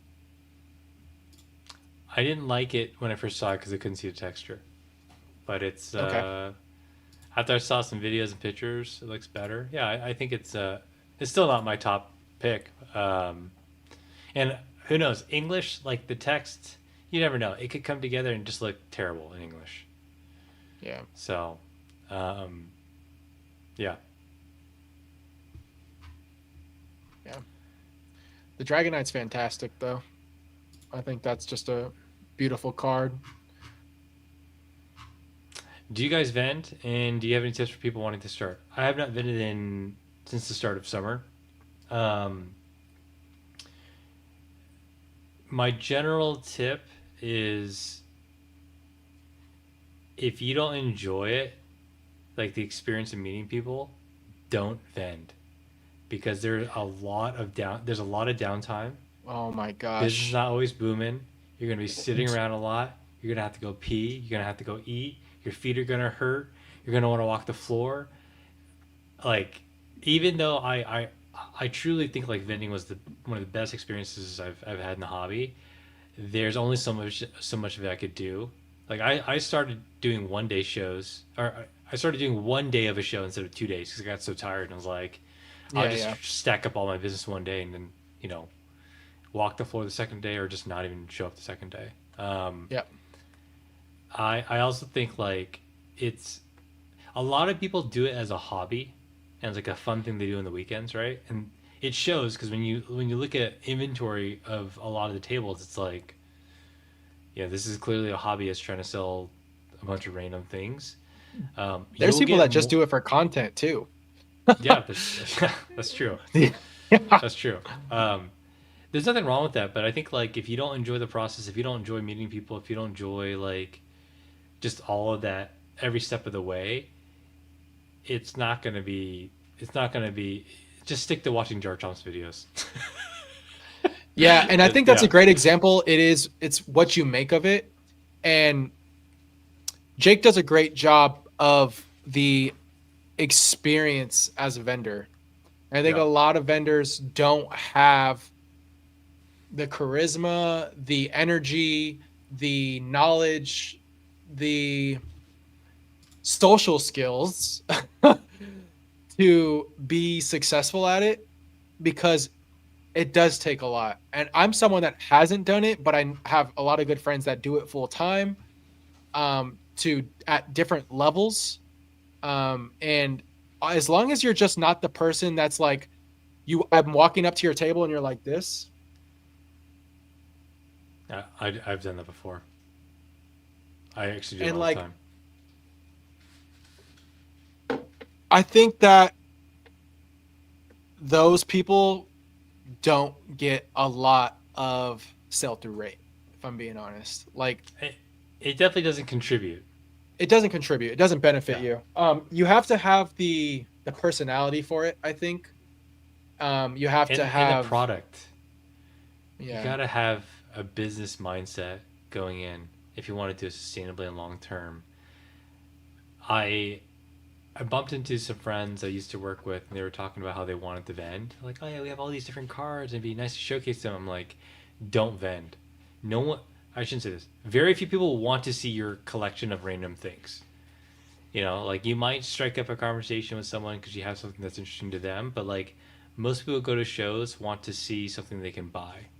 And I think the sooner you can figure out like what is your advantage, like what do you have to offer that other people don't, or maybe you have access to like a lot of, I don't know, things that people don't in your area, like any leg up you can give yourself will make your experience infinitely better. That's actually like when I first started vending, I purposely tried to source and sell as much Japanese vintage and Japanese mid era, and it did well. That's where I met a lot of my friends and connections in the Bay. And I actually couldn't keep it up long term because I couldn't get enough of that inventory.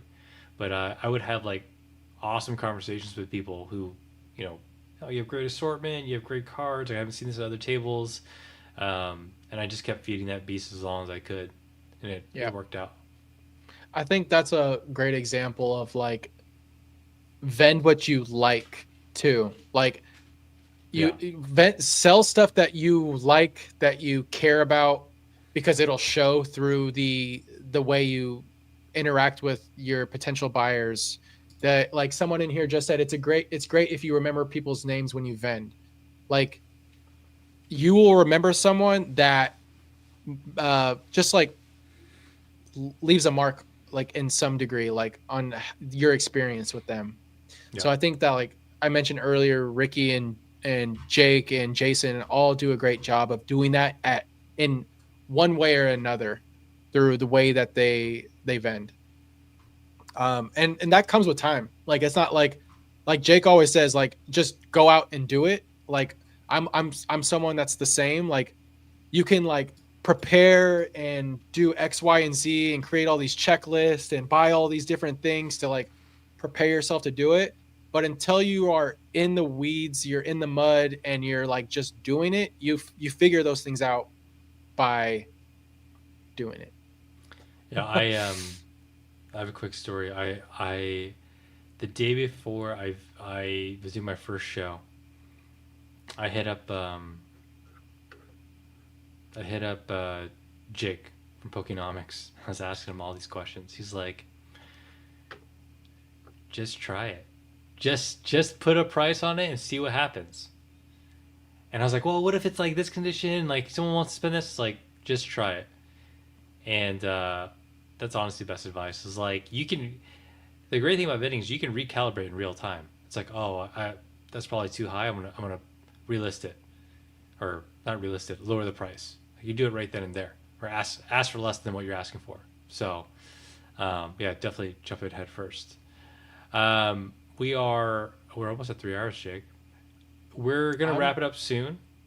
So okay. if there's any more questions, you know, here's your last call. Um,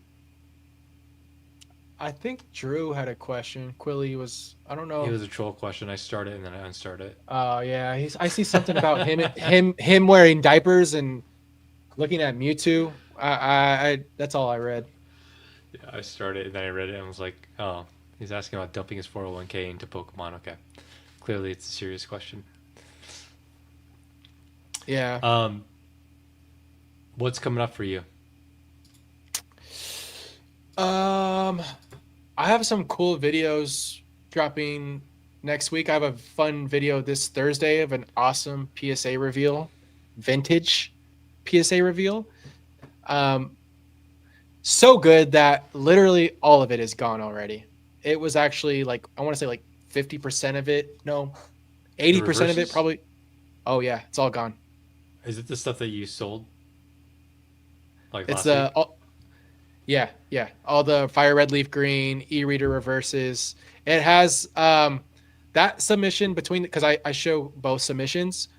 One hit me like a brick, but still did well. The other exceeded my expectations and graded some things that I've never graded before in terms of like the grade itself and the era.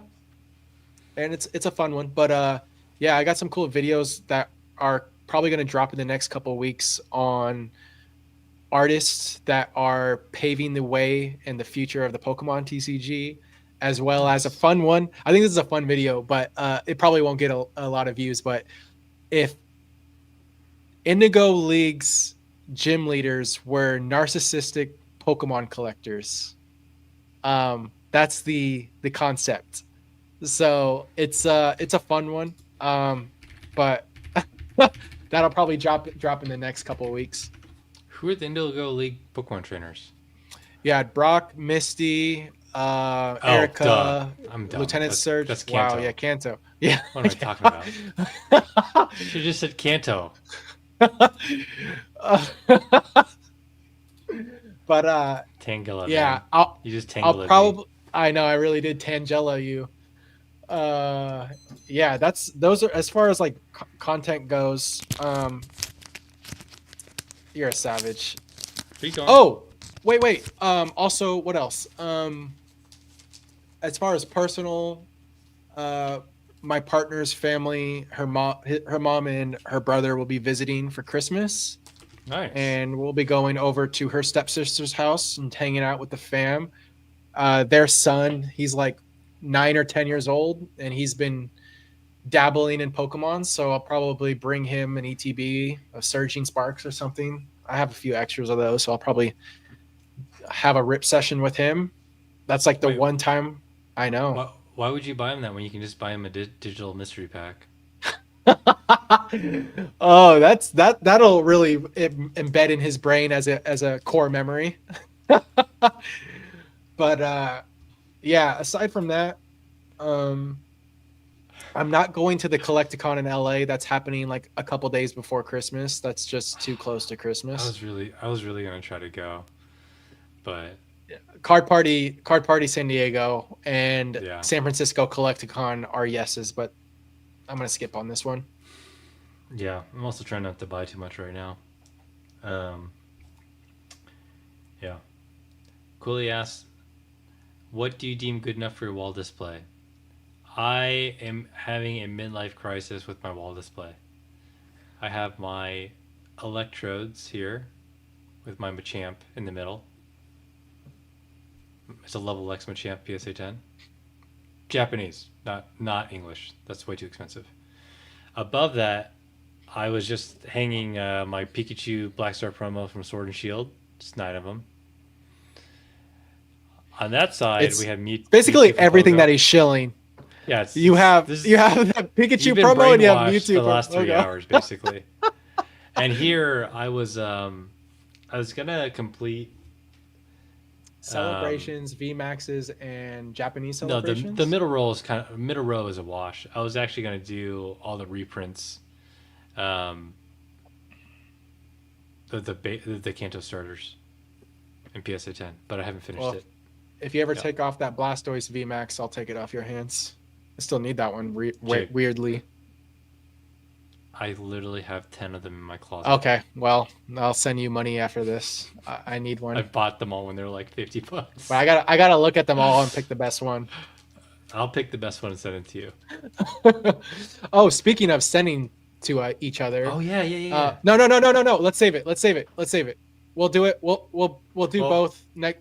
Because I won't be here wait, we're, next time. I won't be near the package. oh, okay. Well, should we do it? Okay, so for next time, I'll open mine and then Yeah. you open it now. Yep. Just don't share my address. It's on that box. So Ern and I, if you stuck around, Ern and I decided to exchange gifts, but I had not. I didn't know he was going to send me something. I actually just sent him a gift just to send him one, and he has no idea what it is. I have no idea what he sent to me. Um, but yeah, little Christmas gift exchange that I think would be fun. Hold on. I gotta turn off my AI tracking software thing. It keeps turning back on. My camera's going all crazy. There we go. Say the slogan: "Buy the card, not the grade." I'm gonna open this real quick. Let's do it. You're probably going to see it right off the rip. At least one of them. Your mic's muted, by the way. I know. I didn't want to get all the crinkly Oh. noise on the mic. ASMR, dude. Come on now. In the box. Yeah. Yeah.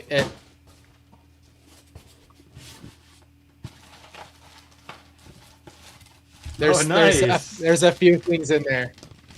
Got me an Fitting electrode. plushie. Voltorb. He's looking a little soft. Let me take him out. I know he's a little flat. He's a little flat. It's like a. It's like a frisbee Voltorb. It's like a.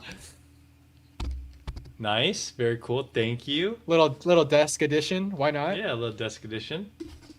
It's very thematic. Oh yeah, nice. PSA 8 Voltorb from Aquapolis. Was that Aquapolis? Yeah. I can read it backwards. Yep, Aquapolis. Very nice. Added to my collection of Pokemon that look like Pokeballs. Graded both of those myself. You know, oh, I didn't see the other one yet. Oh, an Electrode reverse. Nice. Thank you. Yeah, of course, dude. You know what's funny is I didn't grow up with e-reader. I was out of the hobby then. I don't recognize or I haven't seen a lot of the card arts. That's the same artist that did the Smeargle that I just bought from Unseen Forces. Forget their name, but yeah, very thematic. Gonna add it to that wall. Oh, nice. That's what I say with my grandma when she gets me pajamas for the No, very cool. Wow. Hooray. I can't believe it. All right. Should I open this pack for both our sakes? Yes. Run it. Run it. Run it back, baby. I don't know the card trick, so we're just going to... It probably doesn't have one. It might be the top card. I'm going to get the scissors.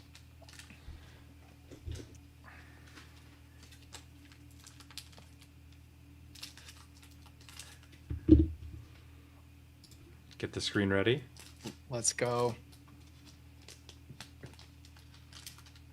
All right, you got to do it and then like just watch my reaction. In the front. Hell yeah. That's the best one. Front. Let's go. That's pretty cool.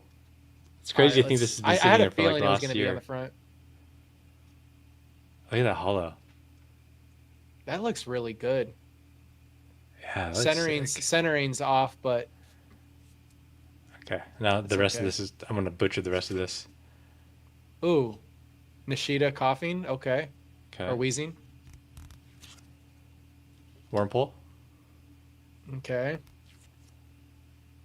Coughing. Oh, Nishida coughing. That's cool. You got both.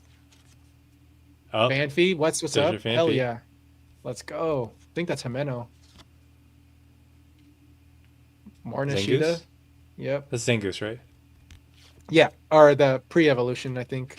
Taylor? Yep. Himeno and Nishida pack for real. Cocoon? Something? Kusajima, yeah. No, I mean the Pokemon, not the. Oh yeah, no. That's okay.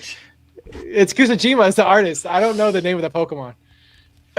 Something Oh Coon. yeah, Wilmer, Oh hell yeah, that's a Rita. Electrike, Nice. Energy. Energy. Nice. The Let's see holo's how this. dope. Yeah, let's see how this Honestly, card looks. I like the coughing and the wheezing. It's a little right heavy. Yeah, it's right heavy. It Yeah, looks. it was nine. Look, that Cosmo is popping though. Not Nice, bad. dude. Now grade it with like AGS because they don't grade centering. That's Not true. AGS. What is it? Is it AGS? Is that the one I'm thinking of? Yeah, AGS. AGS. Yeah. You should. That'd be cool. Or Gemex. I think Shug's been grading with them or buying graded cards from them. One of these days, if we get real frisky, I'll open this for us. Yeah, you're an animal. No, that box is way too cool to open, dude. You have shiny Mew and Mewtwo and Pikachu on the front. What is that? Shining Legends. Is that? Oh wow. Yeah, no shot, dude. Don't No. open that. But this one I actually will maybe open one day. You've seen this before. Oh, that is crazy. That damn. Because I love both of the full comic arts are in book the style. box. Oh, they are the Yeah. like alt arts. Yeah. So if I No wanted way. to rip these, and the gem rate's Grade. incredibly high, so if I want to rip them Yeah, and yeah, like get frisky for like a black label or something, this would be the play. yeah. Yeah. Hell yeah. Oh yeah, One day, ARS, not maybe. AGS. That's what I meant. Yep. Yeah, that'd be sick. Nice. I love it. You won't catch me opening anything though, until we open that VS pack. Fake collector. Pretty much. All right, man. Anything else? Anything closing notes? Anything else we want to mention? Um, other than check out Shug, check out Oliver on the Weekly Weedle. Thank you guys for calling us out. That's how this whole episode came about. So we appreciate y'all. Merc, shout out to Son of a Merc. Go check his channel out. Go check out Java. Go check out DeGreen Shiz if you're looking to sell sealed product. He moves it quickly. 7-day auctions. But yeah, thanks for the 3-hour yap session, Ern, as always. Yeah. Closing bits from me. Spotify. I've been updating Spotify. It'll be in the link down below. I think there's like 80 views or something. Like, people actually Let's go. listen Listen. to it. Yeah, That's cool. It's kind of impressive. The link will be updated down below. All the links for the sponsors and all the different channels, and I think that's it. So the next stream will be in 2 weeks from today. I don't think that's going to be an issue. 2 weeks should be fine, right before Christmas.